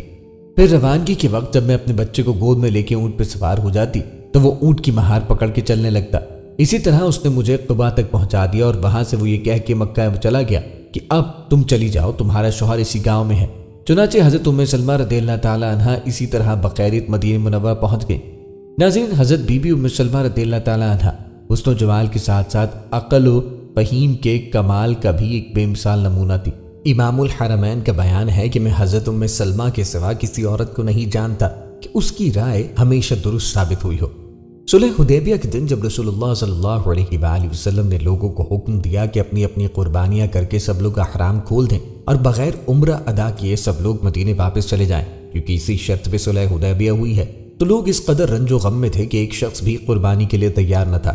حضور اقدس صلی اللہ تعالیٰ علیہ وآلہ وسلم کو صحابہ کرام رضوان اللہ علیہ مجمعین کے اس طرز عمل سے روحانی کوفت ہوئی اور آپ نے معاملے کا حضرت بی بی ام سلمہ رضی اللہ عنہا سے تذکرہ کیا تو انہوں نے یہ رائے دی کہ یا رسول اللہ، آپ کسی سے کچھ بھی نہ فرمائیں اور خود اپنی قربانی ذبح کر کے اپنا احرام اتاریں۔ چنانچہ نبی کریم علیہ الصلوۃ والسلام نے ایسا ہی کیا۔ یہ دیکھ کر حضور صلی اللہ تعالیٰ علیہ وآلہ وسلم نے احرام کھول دیا ہے۔ سب صحابہ کرام رضوان اللہ علیہ مجمعین مایوس ہو گئے کہ اب حضور اکرم صلی اللہ علیہ وآلہ وسلم صلح حدیبیہ کے معاہدے کو ہرگز نہ بدلیں گے۔ اسی لیے سب صحابہ نے بھی اپنی اپنی قربانیاں کر کے احرام اتارا اور سب لوگ مدینہ منورہ واپس چلے گئے۔ حسن و جمال اور عقل و رائے کے ساتھ ساتھ فقہ و حدیث میں بھی ان کی مہارت خصوصی طور پہ ممتاز تھی۔ 378 احادیث انہوں نے نبی کریم علیہ الصلوۃ والسلام سے روایت کی ہیں اور بہت سے صحابہ و تابعین حدیث میں ان کے شاگرد ہیں اور ان کے شاگردوں میں حضرت عبداللہ بن عباس اور حضرت عائشہ رضی اللہ تعالیٰ عنہا بھی شامل ہیں۔ مدینہ منورہ میں 84 برس کی عمر میں پا کر وفات پائی اور ان کی وفات کا سال 53 ہجری ہے۔ حضرت ابو ہریرہ رضی اللہ عنہ نے ان کی نماز جنازہ پڑھائی اور یہ جنت البقیع میں ازواج مطہرات رضی اللہ عنہا کے قبرستان میں مدفون ہوئی۔ بعض مورخین کے قول ہے کہ ان کے وصال کا سال 49 ہجری ہے اور ابراہیم حربی نے فرمایا کہ 62 ہجری میں ان کا انتقال ہوا اور بعض کہتے ہیں کہ 63 ہجری کے بعد ان کی وفات ہوئی۔ ناظرین، حضرت ام حبیبہ رضی اللہ تعالیٰ عنہا آپ صلی اللہ علیہ وآلہ وسلم کی چھٹی شریک حیات تھیں۔ ان کا اصلی نام رملہ ہے۔ یہ سردار مکہ ابو سفیان بن حرم کی صاحبزادی ہیں اور ان کی والدہ کا نام صفیہ بنت ابو العاص ہے، جو امیر المومنین حضرت عثمان رضی اللہ تعالیٰ عنہ کی پھوپھی بھی ہیں۔ یہ پہلے عبید اللہ بن جحش کے نکاح میں تھی اور میاں بیوی دونوں نے اسلام قبول کیا اور دونوں ہجرت کر کے حبشہ چلے گئے، لیکن حبشہ پہنچ کر ان کے شوہر عبداللہ بن جحش پر ایسی بدنصیبی سوار ہوئی کہ وہ اسلام سے مرتد ہو کر نصرانی ہو گیا اور شراب پیتے پیتے نصرانیت پر ہی وہ مر گیا۔ ابن سعد نے حضرت ام حبیبہ رضی اللہ تعالیٰ عنہ سے روایت کی ہے کہ انہوں نے حبشہ میں ایک رات میں خواب دیکھا کہ ان کے شوہر عبید اللہ بن جحش کی صورت اچانک بہت ہی بدنما اور بد شکل ہو گئی کہ وہ اس خواب سے بہت زیادہ گھبرا گئی۔ جب صبح ہوئی تو انہوں نے اچانک یہ دیکھا کہ ان کے شوہر عبید اللہ بن جحش نے اسلام سے مرتد ہو کر نصرانی دین قبول کر لیا۔ حضرت ام حبیبہ رضی اللہ تعالیٰ عنہ نے اپنے شوہر کو اپنا خواب سنا کے ڈرایا اور اسلام کی طرف بلایا، مگر اس بدنصیب نے اس پر کان نہ دھرا اور مرتد ہونے کی ہی حالت میں مر گیا۔ مگر حضرت ام حبیبہ رضی اللہ تعالیٰ عنہ اپنے اسلام پر استقامت کے ساتھ ثابت قدم رہی۔ جب حضور نبی کریم علیہ السلام کو ان کی حالت معلوم ہوئی تو قلب نازک پر بے حد صدمہ گزرا اور آقا کریم نے ان کی دلجوئی کے لیے حضرت عمرو بن امیہ دمری رضی اللہ عنہ کو نجاشی بادشاہ کے پاس بھیجا اور خط لکھا کہ تم میرے وکیل بن کر حضرت ام حبیبہ کے ساتھ میرا نکاح کر دو۔ نجاشی کو جب یہ فرمان نبوت پہنچا تو اس نے اپنی ایک خاص لونڈی کو جس کا نام ابرہہ تھا حضرت ام حبیبہ رضی اللہ عنہ کے پاس بھیجا اور آقا کریم کے پیغام کی خبر دی۔ حضرت ام حبیبہ رضی اللہ عنہ اس خوشخبری کو سن کر اس قدر خوش ہوئی کہ اپنے کچھ زیورات اس بشارت کے انعام میں ابرہہ لونڈی کو انعام کے طور پہ دیے اور حضرت خالد بن سعید بن ابو العاص رضی اللہ تعالیٰ عنہ کو جو ان کے ماموں کے لڑکے تھے اپنے نکاح کا وکیل بنا کر نجاشی کے پاس بھیج دیا۔ نجاشی نے اپنے شاہی محل میں نکاح کی مجلس منعقد کی اور حضرت جعفر بن ابی طالب اور دوسرے صحابہ کرام رضوان اللہ علیہم اجمعین کو جو اس وقت حبشہ میں موجود تھے اس مجلس میں بلایا اور خود ہی خطبہ پڑھ کر سب کے سامنے آقا کریم علیہ السلام کا حضرت بی بی ام حبیبہ رضی اللہ تعالیٰ عنہ کے ساتھ نکاح کر دیا اور 400 دینار اپنے پاس سے مہر ادا کیا جو اس وقت حضرت خالد بن سعید رضی اللہ تعالیٰ عنہ کے سپرد کیا گیا۔ جب صحابہ کرام رضی اللہ عنہ اس نکاح کی مجلس سے اٹھنے لگے تو نجاشی بادشاہ نے کہا کہ آپ لوگ بیٹھے رہیں، انبیاء علیہ السلام کا یہ طریقہ ہے کہ نکاح کے وقت کھانا کھلایا جاتا ہے۔ یہ کہہ کر نجاشی نے کھانا منگایا اور تمام صحابہ کرام رضوان اللہ علیہم مجمعین شکم سیر کھانا کھا کر اپنے گھروں کو روانہ ہوئے۔ پھر نجاشی نے حضرت شرجیل بن حسنہ رضی اللہ تعالیٰ عنہ کے ساتھ حضرت ام حبیبہ رضی اللہ عنہ کو مدینہ منورہ حضور نبی کریم علیہ السلام کی خدمت میں بھیج دیا اور حضرت ام حبیبہ رضی اللہ تعالیٰ عنہ نے حرم نبوی میں داخل ہو کر ام المومنین کا معزز لقب پایا۔ حضرت ام حبیبہ رضی اللہ تعالیٰ عنہ بہت پاکیزہ ذات و حمیدہ صفات کی جامع اور نہایت بلند ہمت اور سخی طبیعت کی مالک تھی اور بہت ہی قوی الایمان تھی۔ ان کے والد ابو سفیان جب کفر کی حالت میں تھے اور صلح حدیبیہ کی تجدید کے لیے مدینے آئے تو بے تکلف ان کے مکان میں جا کر بستر نبوت پہ بیٹھ گئے۔ حضرت ام حبیبہ رضی اللہ تعالیٰ عنہ نے اپنے باپ کی ذرا بھی پرواہ نہ کی اور یہ کہہ کر اپنے باپ کو بستر سے اٹھا دیا کہ یہ بستر نبوت ہے، نہ کبھی یہ گوارہ نہیں کر سکتی کہ ایک ناپاک مشرک اس پاک بستر پہ بیٹھے۔ حضرت ام حبیبہ رضی اللہ تعالیٰ عنہ نے 65 احادیث نبی کریم علیہ السلام سے روایت کی ہیں، جن میں سے 2 حدیث بخاری اور مسلم دونوں کتابوں میں موجود ہے اور ایک حدیث وہ ہے جس کو تنہا مسلم نے روایت کیا، باقی احادیث حدیث کی دوسری کتابوں میں موجود ہیں۔ ان کے شاگردوں میں ان کے بھائی حضرت امیر معاویہ اور ان کی صاحبزادی حضرت حبیبہ اور ان کے بھانجے ابو سفیان بن سعید رضی اللہ تعالیٰ عنہ بہت مشہور ہیں۔ مدینہ منورہ کے اندر ان کی وفات ہوئی اور جنت البقیع میں ازواج مطہرات رضی اللہ تعالیٰ عنہ کے خطیرے میں مدفون ہوئی۔ ناظرین، اب آپ کو بتاتے ہیں کہ آپ صلی اللہ علیہ وآلہ وسلم کی ساتویں زوجہ حضرت زینب بن جحش رضی اللہ تعالیٰ عنہ کے بارے میں، یہ آقا کریم علیہ السلام کی پھوپھی حضرت امیہ بنت عبد المطلب کی صاحبزادی ہیں۔ حضور صلی اللہ علیہ وآلہ وسلم نے اپنے آزاد کردہ غلام حضرت زید بن حارثہ رضی اللہ تعالیٰ عنہ سے ان کا نکاح کرایا، مگر چونکہ حضرت زینب رضی اللہ تعالیٰ عنہ خاندان قریش کی ایک بہت ہی شاندار خاتون تھی اور حسن و جمال میں بھی یہ خاندان قریش کی بے مثال عورت تھی، اور حضرت زید رضی اللہ تعالیٰ عنہ کو گو کہ نبی کریم علیہ السلام نے آزاد کر کے اپنا متبنہ منہ بولا بیٹا بنا لیا تھا، مگر پھر بھی چونکہ وہ پہلے غلام تھے اسی لیے حضرت زینب رضی اللہ تعالیٰ عنہ ان سے خوش نہ تھی اور اکثر میاں بیوی میں انبن رہا کرتی تھی، یہاں تک کہ حضرت زید رضی اللہ تعالیٰ عنہ نے ان کو طلاق دے دی۔ اس واقعے سے فطری طور پر حضور نبی کریم علیہ السلام کے قلب نازک پہ صدمہ گزرا، چنانچہ جب ان کی عدت گزر گئی تو محض حضرت زینب رضی اللہ تعالیٰ عنہ کی دلجوئی کے لیے حضور صلی اللہ علیہ وآلہ وسلم نے حضرت زینب رضی اللہ تعالیٰ عنہ کے پاس اپنے نکاح کا پیغام بھیجا۔ روایت ہے کہ یہ پیغام بشارت سن کر حضرت زینب نے 2 رکعت نماز ادا کی اور سجدے میں رکھ کے یہ دعا مانگی کہ خدا بندہ، تیرے رسول صلی اللہ علیہ وآلہ وسلم نے مجھے نکاح کا پیغام دیا ہے، اگر میں تیرے نزدیک ان کی زوجیت میں داخل ہونے کے لائق عورت ہوں تو یا اللہ عز و جل تو ان کے ساتھ میرا نکاح فرما دے۔ ان کی یہ دعا فوراً یہ قبول ہوئی اور یہ آیت نازل ہوئی جب زید نے اس سے حاجت پوری کر لی، زینب کو طلاق دے دی اور عدت گزر گئی تو ہم نے اس زینب کا آپ کے ساتھ نکاح کر دیا۔ اس آیت کے نزول کے بعد آقا کریم علیہ الصلوۃ والسلام نے مسکراتے ہوئے فرمایا کہ کون ہے جو زینب کے پاس جائے اور اس کو یہ خوشخبری سنائے کہ اللہ تعالیٰ نے میرا نکاح اس کے ساتھ فرما دیا ہے۔ یہ سن کر آپ صلی اللہ علیہ وآلہ وسلم کی ایک خادمہ دوڑتی ہوئی حضرت زینب رضی اللہ تعالیٰ عنہا کے پاس پہنچی اور آیت سنا کے خوشخبری دی۔ حضرت زینب اس بشارت سے اس قدر خوش ہوئی کہ اپنا زیور اتار کر اس خادمہ کو انعام میں دے دیا اور خود سجدے میں گر پڑی اور اس نعمت کے شکریہ میں 2 ماہ لگاتار روزے دار رہیں۔ ناظرین، روایت ہے کہ رسول اللہ صلی اللہ علیہ وآلہ وسلم اس کے بعد ناگہاں حضرت زینب رضی اللہ تعالیٰ عنہا کے مکان میں تشریف لے گئے۔ انہوں نے عرض کیا، یا رسول اللہ، بغیر خطبے اور بغیر گواہ کے آپ نے میرے ساتھ نکاح فرمایا۔ ارشاد فرمایا کہ تیرے ساتھ میرا نکاح اللہ نے کر دیا ہے اور حضرت جبرائیل علیہ السلام اور دوسرے فرشتے اس نکاح کی گواہ ہیں۔ حضور علیہ الصلوۃ والسلام نے ان کے نکاح پر جتنی بڑی دعوت ولیمہ فرمائی، اتنی بڑی دعوت ولیمہ ازواج مطہرات رضی اللہ تعالیٰ عنہا میں سے کسی کے نکاح کے موقع پر بھی نہ فرمائی۔ آپ صلی اللہ تعالیٰ علیہ وآلہ وسلم نے حضرت زینب رضی اللہ تعالیٰ عنہا کے ساتھ نکاح کی دعوت ولیمہ میں تمام صحابہ کرام کو نان اور گوشت کھلایا۔ ان کے فضائل و مناقب میں چند حدیث بھی مروی ہیں۔ چنانچہ روایت ہے کہ ایک دن آقا کریم علیہ الصلوۃ والسلام نے فرمایا کہ میری وفات کے بعد تم ازواج مطہرات میں سے میری وہ بیوی سب سے پہلے وفات پا کر مجھے انسان ملے گی جس کا ہاتھ سب سے زیادہ لمبا ہے۔ یہ سن کر تمام ازواج مطہرات رضی اللہ تعالیٰ عنہا نے ایک لکڑی سے اپنا ہاتھ ناپا تو حضرت سودا رضی اللہ تعالیٰ عنہا کا ہاتھ سب سے زیادہ لمبا نکلا۔ لیکن جب حضور علیہ الصلوۃ والسلام کے بعد ازواج مطہرات رضی اللہ تعالیٰ عنہا میں سے سب سے پہلے حضرت زینب رضی اللہ عنہا نے وفات پائی تو اس وقت لوگوں کو پتہ چلا کہ ہاتھ لمبا ہونے سے مراد کثرت سے صدقہ دینا تھا، کیونکہ حضرت زینب رضی اللہ تعالیٰ عنہا اپنے ہاتھ سے کچھ دستکاری کا کام کرتی تھی اور اس کی آمدنی فقراء و مساکین پہ صدقہ کر دیا کرتی تھی۔ ان کی وفات کی خبر جب حضرت عائشہ کے پاس پہنچی تو انہوں نے کہا کہ ہائے، ایک قابل تعریف عورت جو سب کے لیے نفع بخش تھی اور یتیموں اور بوڑھی عورتوں کا دل خوش کرنے والی تھی، آج دنیا سے چلی گئی۔ حضرت عائشہ کا بیان ہے کہ میں نے بھلائی اور سچائی میں اور رشتہ داروں کے ساتھ مہربانی کے معاملے میں حضرت زینب سے بڑھ کر کسی عورت کو نہیں دیکھا۔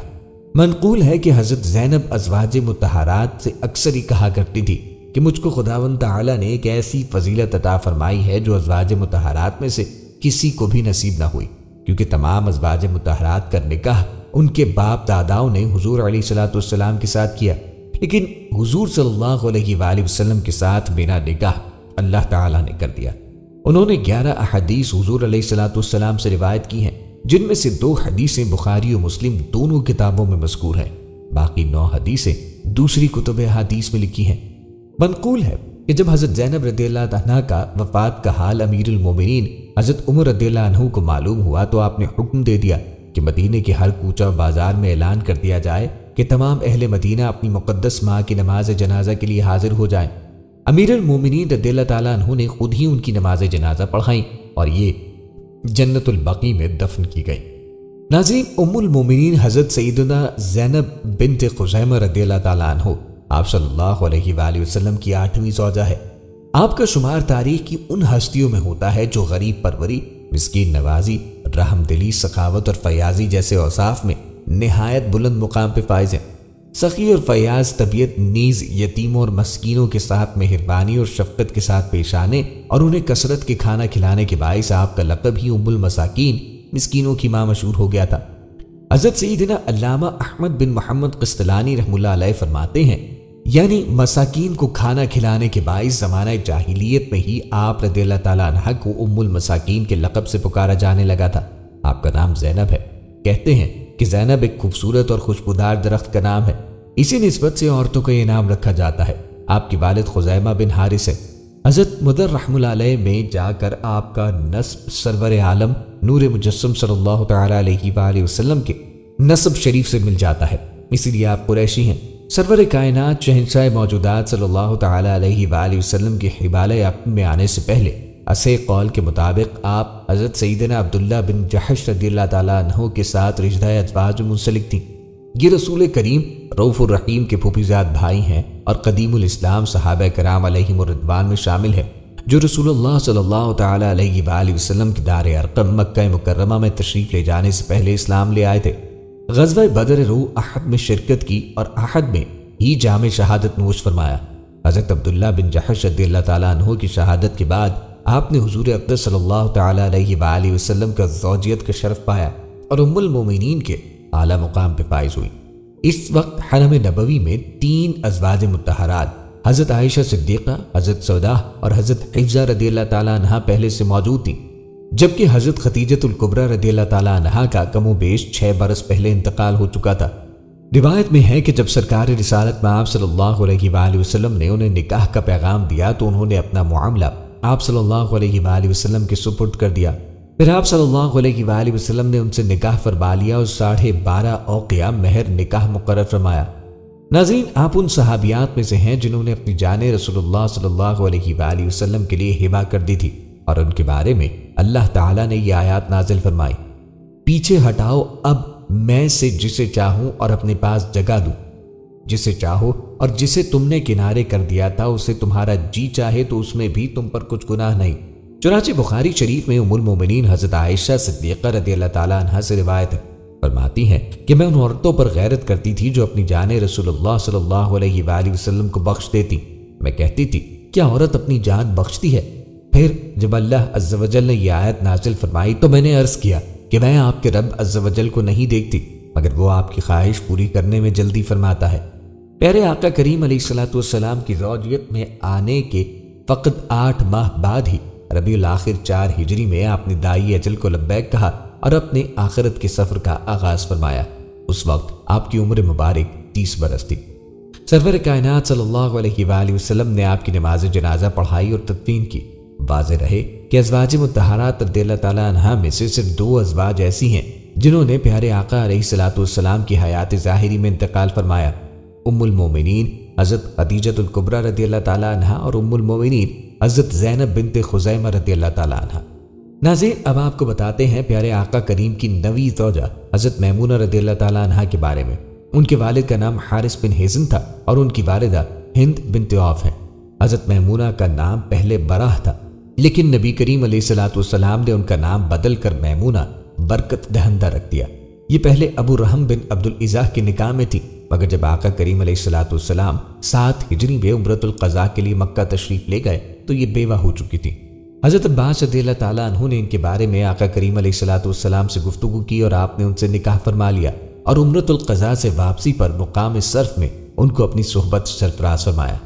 حضرت میمونہ رضی اللہ تعالیٰ عنہ کی سگی بہنیں 4 ہیں جن کے نام یہ ہیں: ام الفضل لبابۃ الکبریٰ، یہ حضور علیہ الصلوۃ والسلام کے چچا حضرت عباس رضی اللہ تعالیٰ عنہ کی بیوی ہیں، اور حضرت عبداللہ بن عباس رضی اللہ تعالیٰ عنہ انہی کے شکم سے پیدا ہوئے۔ لبابۃ الصغریٰ، یہ حضرت خالد بن ولید سیف اللہ رضی اللہ تعالیٰ عنہ کی والدہ ہیں۔ عصمہ، یہ ابی بن خلف سے بیاہی گئی تھی، انہوں نے اسلام قبول کیا اور صحابیات میں ان کا شمار ہے۔ عزہ، یہ بھی صحابیہ ہیں جو زیاد بن مالک کے گھر میں تھی۔ حضرت میمونہ کی ان سگی بہنوں کے علاوہ وہ بہنیں جو صرف ماں کی جانب سے ہیں وہ بھی 4 ہیں جن کے نام یہ ہیں: اسما بنت عمیس، یہ پہلے حضرت جعفر بن ابی طالب رضی اللہ عنہ کے گھر میں تھی، ان سے عبداللہ وعون محمد رضی اللہ تعالیٰ عنہ 3 فرزند پیدا ہوئے۔ پھر جب حضرت جعفر صادق رضی اللہ تعالیٰ عنہ جنگ موطا میں شہید ہو گئے تو ان سے حضرت ابو بکر صدیق رضی اللہ تعالیٰ عنہ نے نکاح کیا اور ان سے محمد بن ابو بکر رضی اللہ تعالیٰ عنہ پیدا ہوئے۔ پھر حضرت ابو بکر صدیق رضی اللہ تعالیٰ عنہ کی وفات کے بعد حضرت علی رضی اللہ تعالیٰ عنہ نے ان سے عقد فرما لیا اور ان سے بھی ایک فرزند پیدا ہوئے جن کا نام یحییٰ تھا۔ سلمہ بنت عمیس، یہ پہلے سید الشہداء حضرت حمزہ رضی اللہ تعالیٰ عنہ کے نکاح میں آئیں اور ان سے ایک صاحبزادی پیدا ہوئی جن کا نام امت اللہ تھا۔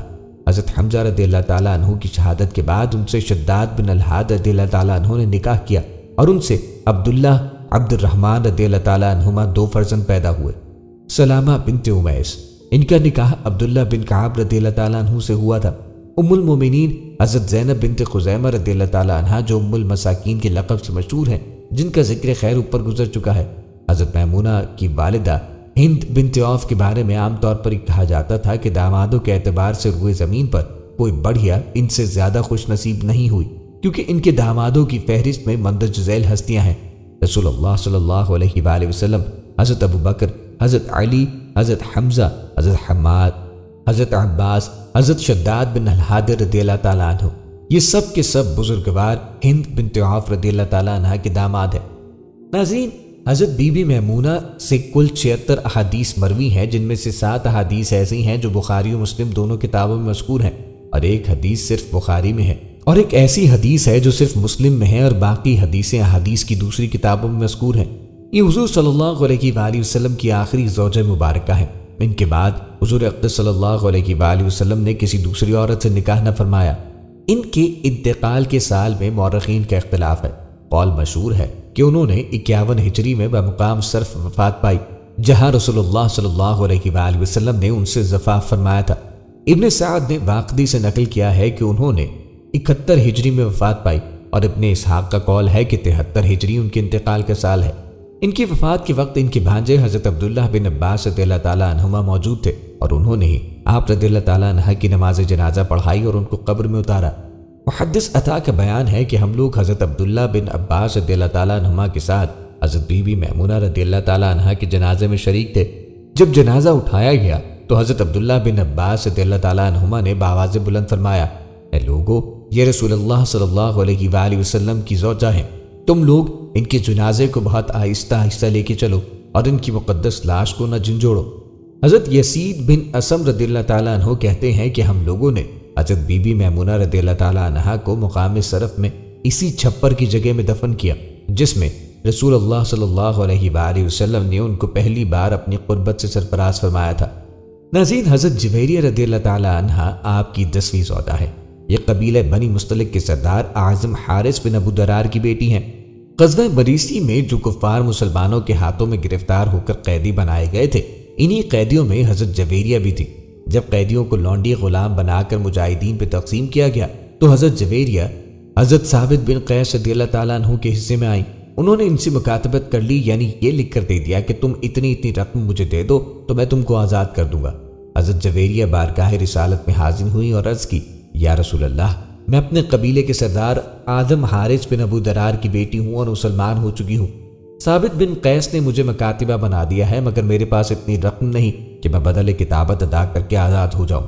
اسی لیے آپ اس وقت میں میری مالی امداد فرمائیں، کیونکہ میرا تمام خاندان اس جنگ میں گرفتار ہے اور ہمارے تمام مال و سامان مسلمانوں کے ہاتھوں میں مال غنیمت بن چکے ہیں، اور میں اس وقت بالکل ہی مفلس و بے کسی کے عالم میں ہوں۔ حضور سرور کائنات کو ان کی فریاد سن کر ان پر رحم آ گیا۔ آقا کریم علیہ الصلوۃ والسلام نے ارشاد فرمایا، اگر میں اس سے بہتر سلوک تمہارے ساتھ کروں تو کیا تم اس کو منظور کر لو گی؟ انہوں نے پوچھا کہ یا رسول اللہ، آپ میرے ساتھ اس سے بہتر کیا سلوک فرمائیں گے؟ آپ نے فرمایا کہ میں یہ چاہتا ہوں کہ تمہارے بدلے کتابت کی تمام رقم میں خود تمہاری طرف سے ادا کر دوں، اور پھر تم کو آزاد کر کے میں خود تم سے نکاح کر لوں، تاکہ تمہارا خاندانی اعزاز و وقار برقرار رہ جائے۔ یہ سن کر حضرت جویریہ کی شادمانی و مسرت کی کوئی انتہا نہ رہی۔ انہوں نے اس اعزاز کو خوشی خوشی منظور کیا۔ چنانچہ حضور صلی اللہ علیہ وآلہ وسلم نے بدل کتابت کی ساری رقم ادا فرما کر اور ان کو آزاد کر کے اپنی ازواج مطہرات رضی اللہ تعالیٰ عنہ میں شامل فرما لیا، اور یہ ام المومنین کے اعزاز سے سرفراز ہو گئی۔ جب اسلامی لشکر میں یہ خبر پھیلی کہ رسول اللہ نے حضرت جویریہ سے نکاح فرما لیا تو تمام مجاہدین یک زبان ہو کر کہنے لگے کہ جس خاندان میں رسول اللہ نے نکاح فرما لیا اس خاندان کا کوئی فرد لونڈی غلام نہیں رہ سکتا۔ چنانچہ اس خاندان کے جتنے لونڈی غلام مجاہدین اسلام کے قبضے میں تھے فوراً ہی سب کے سب آزاد کر دیے گئے۔ یہی وجہ ہے کہ حضرت عائشہ فرمایا کرتی تھی کہ دنیا میں کسی عورت کا نکاح حضرت جویریہ کے نکاح سے بڑھ کے مبارک ثابت نہ ہوا، کیونکہ اس نکاح کی وجہ سے تمام خاندان بنی مستلق کو غلامی سے نجات حاصل ہو گئی۔ حضرت جویریہ کا بیان ہے کہ آقا کریم علیہ الصلوۃ والسلام میرے قبیلے میں تشریف لانے سے 3 رات پہلے میں نے ایک خواب دیکھا تھا کہ مدینے کی جانب سے ایک چاند چلتا ہوا آیا اور میری گود میں گر پڑا۔ میں نے کسی سے اس خواب کا تذکرہ نہ کیا، لیکن جب رسول اللہ نے مجھ سے نکاح فرمایا تو میں نے سمجھ لیا کہ یہی اس خواب کی تعبیر ہے۔ ان کا اصلی نام براہ نیکوکار تھا، لیکن چونکہ اس نام سے بزرگی اور بڑائی کا اظہار ہوتا تھا، اسی لیے آپ صلی اللہ علیہ وآلہ وسلم نے ان کا نام بدل کر جویریہ چھوٹی لڑکی رکھ دیا۔ یہ بہت ہی عبادت گزار عورت تھی۔ نماز فجر سے نماز چاشت تک ہمیشہ اپنے ورد و وظائف میں مشغول رہا کرتی تھی۔ حضرت جویریہ رضی اللہ تعالیٰ عنہ کے 2 بھائی عمرو بن الحارث اور عبداللہ بن الحارث اور ان کی ایک بہن عمرہ بنت حارث، یہ تینوں بھی مسلمان ہو کر شرف صحابیت سے بلند ہوئے۔ ان کے بھائی عبداللہ بن حارث کے اسلام لانے کا واقعہ بھی بہت تعجب خیز بھی ہے اور دلچسپ بھی۔ یہ اپنی قوم کے قیدیوں کو چھڑانے کے لیے دربار رسالت میں حاضر ہوئے۔ ان کے ساتھ چند اونٹنیاں اور لونڈی تھی۔ انہوں نے ان سب کو ایک ایک پہاڑ کی گھاٹی میں چھپا دیا اور تنہا بارگاہ رسالت میں حاضر ہوئے اور اسیران جنگ کی رہائی کے لیے درخواست پیش کی۔ حضور صلی اللہ علیہ وآلہ وسلم نے فرمایا کہ تم قیدیوں کے لیے فدیہ کے لے کر آئے ہو؟ انہوں نے کہا کہ میرے پاس تو کچھ بھی نہیں۔ یہ سن کر آپ صلی اللہ علیہ وآلہ وسلم نے فرمایا کہ تمہاری وہ اونٹنیاں کیا ہوئی اور تمہاری وہ لونڈی کدھر گئی جسے تم فلاں گھاٹی میں چھپا کے آئے ہو؟ زبان رسالت سے یہ علم غیب کی خبر سن کر عبداللہ بن حارث حیران رہ گئے کہ آخر حضور صلی اللہ علیہ وآلہ وسلم کو میری لونڈی اور اونٹنیوں کی خبر کس طرح ہو گئی، اور ایک دم ان کا اندھیرے دل میں حضور صلی اللہ علیہ وآلہ وسلم کی صداقت اور آپ کی نبوت کا نور چمک اٹھا اور وہ فوراً ہی کلمہ پڑھ کر مشربہ اسلام ہو گئے۔ حضرت جویریہ رضی اللہ تعالیٰ عنہ نے 7 احادیث بھی رسول اللہ سے روایت کی ہیں، جن میں سے 2 حدیثیں بخاری شریف میں اور 2 حدیثیں مسلم شریف میں ہیں۔ باقی 3 احادیث دوسری کتابوں میں مذکور ہیں۔ حضرت عبداللہ بن عمر، حضرت عبید بن سباق اور ان کے بھتیجے حضرت طفیل رضی اللہ تعالیٰ عنہ وغیرہ نے ان سے روایت کی ہیں۔ 50 ہجری میں 65 برس کی عمر پا کر انہوں نے مدینہ طیبہ میں وفات پائی اور حاکم مدینہ مروان نے ان کی نماز جنازہ پڑھائی اور یہ جنت البقیع کے قبرستان میں مدفون ہوئی۔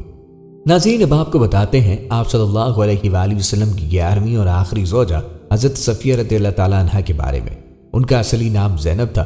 رسول اللہ صلی اللہ علیہ وآلہ وسلم نے ان کا نام صفیہ رکھ دیا۔ یہ یہودیوں کے قبیلے بنو نضیر کے سردار اعظم حی بن اخطب کی بیٹی ہیں اور ان کی ماں کا نام زرح بنت سیمیول ہے۔ یہ خاندان بنی اسرائیل میں سے حضرت موسیٰ علیہ السلام کے بھائی حضرت ہارون علیہ السلام کی اولاد میں سے ہیں، اور ان کا شوہر کنانہ بن ابی الحقیق بھی بنو نضیر کا رئیس اعظم تھا جو جنگ خیبر میں قتل ہو گیا۔ محرم 7 ہجری میں جب خیبر کو مسلمانوں نے فتح کیا اور تمام اسیران جنگ گرفتار کر کے اکٹھے جمع کیے گئے تو اس وقت حضرت داحیہ بن خلیفہ کلبی رضی اللہ تعالیٰ عنہ بارگاہ رسالت میں حاضر ہوئے اور ایک لونڈی طلب کی۔ آپ صلی اللہ علیہ وآلہ وسلم نے ارشاد فرمایا کہ تم اپنی پسند سے ان قیدیوں میں سے کوئی لونڈی لے لو۔ انہوں نے کہا حضرت صفیہ رضی اللہ تعالیٰ عنہ کو لے لیا، مگر ایک صحابی نے عرض کی کہ یا رسول اللہ، حضرت صفیہ بنو قریظہ اور بنو نضیر کی شہزادی ہیں، ان کے خاندانی اعزاز کا تقاضا ہے کہ آپ ان کو اپنی ازواج مطہرات میں شامل فرمائیں۔ چنانچہ آقا کریم علیہ السلام نے ان کو حضرت داحیہ کلبی رضی اللہ تعالیٰ عنہ سے لے لیا اور ان کے بدلے میں انہیں ایک دوسری لونڈی عطا فرما دی۔ پھر حضرت صفیہ رضی اللہ تعالیٰ عنہ کو آزاد فرما کے ان سے نکاح فرمایا اور جنگ خیبر سے واپسی میں 3 دنوں تک منزل صبا میں ان کو اپنے خیمے کے اندر اپنی قربت سے سرفراز فرمایا اور دعوت ولیمہ میں کھجور، گھی، پنیر کا ملیدہ صحابہ کرام رضوان اللہ علیہم اجمعین کو کھلایا، جس کا مفصل تذکرہ جنگ خیبر میں گزر چکا۔ حضور اکرم صلی اللہ علیہ وآلہ وسلم حضرت بی بی صفیہ رضی اللہ تعالیٰ عنہ پر بہت ہی خصوصی توجہ اور انتہائی کریمانہ عنایت فرماتے تھے اور اس قدر ان کا خیال رکھتے تھے کہ حضرت بی بی عائشہ رضی اللہ تعالیٰ عنہ پہ غیرت سوار ہو جایا کرتی۔ منقول ہے کہ ایک مرتبہ حضرت عائشہ رضی اللہ تعالیٰ عنہ نے حضرت بی بی صفیہ رضی اللہ تعالیٰ عنہ کے بارے میں یہ کہہ دیا کہ وہ تو پستہ قد ہے، تو حضور اقدس صلی اللہ علیہ وآلہ وسلم نے فرمایا کہ اے عائشہ، تو نے ایسی بات کہہ دی ہے کہ اگر تیرے اس کلام کو دریا میں ڈال دیا جائے تو دریا متغیر ہو جائے گا، یعنی یہ غیبت ہے جو بہت ہی گندی بات ہے۔ اسی طرح ایک مرتبہ ایک سفر میں حضرت صفیہ رضی اللہ تعالیٰ عنہ کا اونٹ زخمی ہو گیا اور حضرت زینب رضی اللہ تعالیٰ عنہ کے پاس ایک فاضل اونٹ تھا۔ حضور نبی کریم علیہ السلام نے فرمایا اے زینب، تم اپنا اونٹ صفیہ کو دے دو۔ حضرت زینب نے طیش میں آ کے کہہ دیا کہ میں اس یہودیہ کو اپنی کوئی چیز نہ دوں گی۔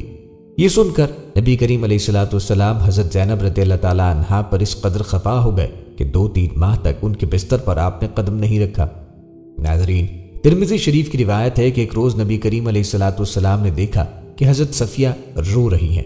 آپ نے رونے کا سبب پوچھا تو انہوں نے کہا یا رسول اللہ، حضرت عائشہ اور حضرت حفصہ نے یہ کہا ہے کہ ہم دونوں دربار رسالت میں تم سے بہت زیادہ عزت دار ہیں، کیونکہ ہمارا خاندان حضور صلی اللہ علیہ وآلہ وسلم سے ملتا ہے۔ یہ سن کر حضور صلی اللہ علیہ وآلہ وسلم نے فرمایا کہ اے صفیہ، تم نے ان دونوں میں سے یہ کیوں نہ کہہ دیا کہ تم دونوں مجھ سے بہتر کیوں کر ہو سکتی ہو؟ حضرت ہارون علیہ السلام میرے باپ ہیں اور حضرت موسیٰ علیہ السلام میرے چچا ہیں اور حضرت محمد صلی اللہ علیہ وآلہ وسلم میرے شوہر۔ انہوں نے 10 احادیث بھی حضور علیہ السلام سے روایت کی ہیں، جن میں سے ایک حدیث بخاری و مسلم دونوں کتابوں میں ہے اور باقی 9 احادیث دوسری کتب میں درج ہے۔ ان کی وفات کے سال میں اختلاف ہے۔ باقی کا قول ہے کہ 50 ہجری میں ان کا وفات ہوئی اور ابن سعد نے لکھا ہے کہ 52 ہجری میں انتقال ہوا۔ بوقت رحلت ان کی عمر 60 برس کی تھی۔ یہ بھی مدینے کے مشہور قبرستان جنت البقیع میں سپرد خاک کی گئی۔ ناظرین، یہ شہنشاہ مدینہ صلی اللہ تعالیٰ علیہ وآلہ وسلم کی وہ 11 ازواج مطہرات رضی اللہ تعالیٰ عنہا ہیں جن پر تمام مورخین کا اتفاق ہے۔ ان میں سے حضرت خدیجہ رضی اللہ تعالیٰ عنہا کا تو ہجرت سے پہلے ہی انتقال ہو چکا تھا، اور حضرت زینب بنت خزیمہ رضی اللہ تعالیٰ عنہا جن کا لقب ام المساکین ہے، ہم پہلے بھی تحریر کر چکے ہیں کہ نکاح کے 2-3 ماہ بعد حضور علیہ الصلوۃ والسلام کے سامنے ہی یہ وفات پا گئی تھی۔ حضور علیہ الصلوۃ والسلام کی رحلت کے وقت آپ کی 9 بیویاں موجود تھیں، جن میں سے 8 کی آپ باریاں مقرر فرماتے رہے، کیونکہ حضرت سودا رضی اللہ تعالیٰ عنہا نے اپنی باری کا دن حضرت عائشہ رضی اللہ تعالیٰ عنہا کو ہبہ کر دیا تھا۔ ان 9 مقدس ازواج میں سے حضور علیہ الصلوۃ والسلام کی رحلت کے بعد سب سے پہلے حضرت زینب بنت جہش رضی اللہ تعالیٰ عنہا نے وفات پائی، اور سب کے بعد آخر میں 72 یا 73 ہجری میں حضرت بی بی ام سلمہ رضی اللہ تعالیٰ عنہا نے رحلت فرمائی۔ ان کی وفات کے بعد دنیا امہات المومنین سے خالی ہو گئی۔ ناظرین، یہ تھا تذکرہ امہات المومنین کا۔ آخر میں اللہ پاک سے دعا گو ہے کہ ہمیں نیک اور پاک ہستیوں کے نقش قدم پہ چلنے کی توفیق عطا فرمائے، آمین۔ امید کرتے ہیں کہ آپ کو ہماری آج کی ویڈیو ضرور پسند آئی ہوگی۔ اگر آپ کو ہماری آج کی ویڈیو پسند آئی ہے تو آپ سے گزارش ہے کہ چینل کو سبسکرائب کریں اور ساتھ ہی لگے بیل کے بٹن کو بھی پریس کریں۔ ویڈیو کو لائک بھی کریں اور اپنی قیمتی رائے کا اظہار کمنٹس میں کریں۔ کمنٹس میں آپ اپنے سوالات بھی ہم تک پہنچا سکتے ہیں۔ اللہ تعالیٰ آپ کو اپنی حفظ و امان میں رکھے۔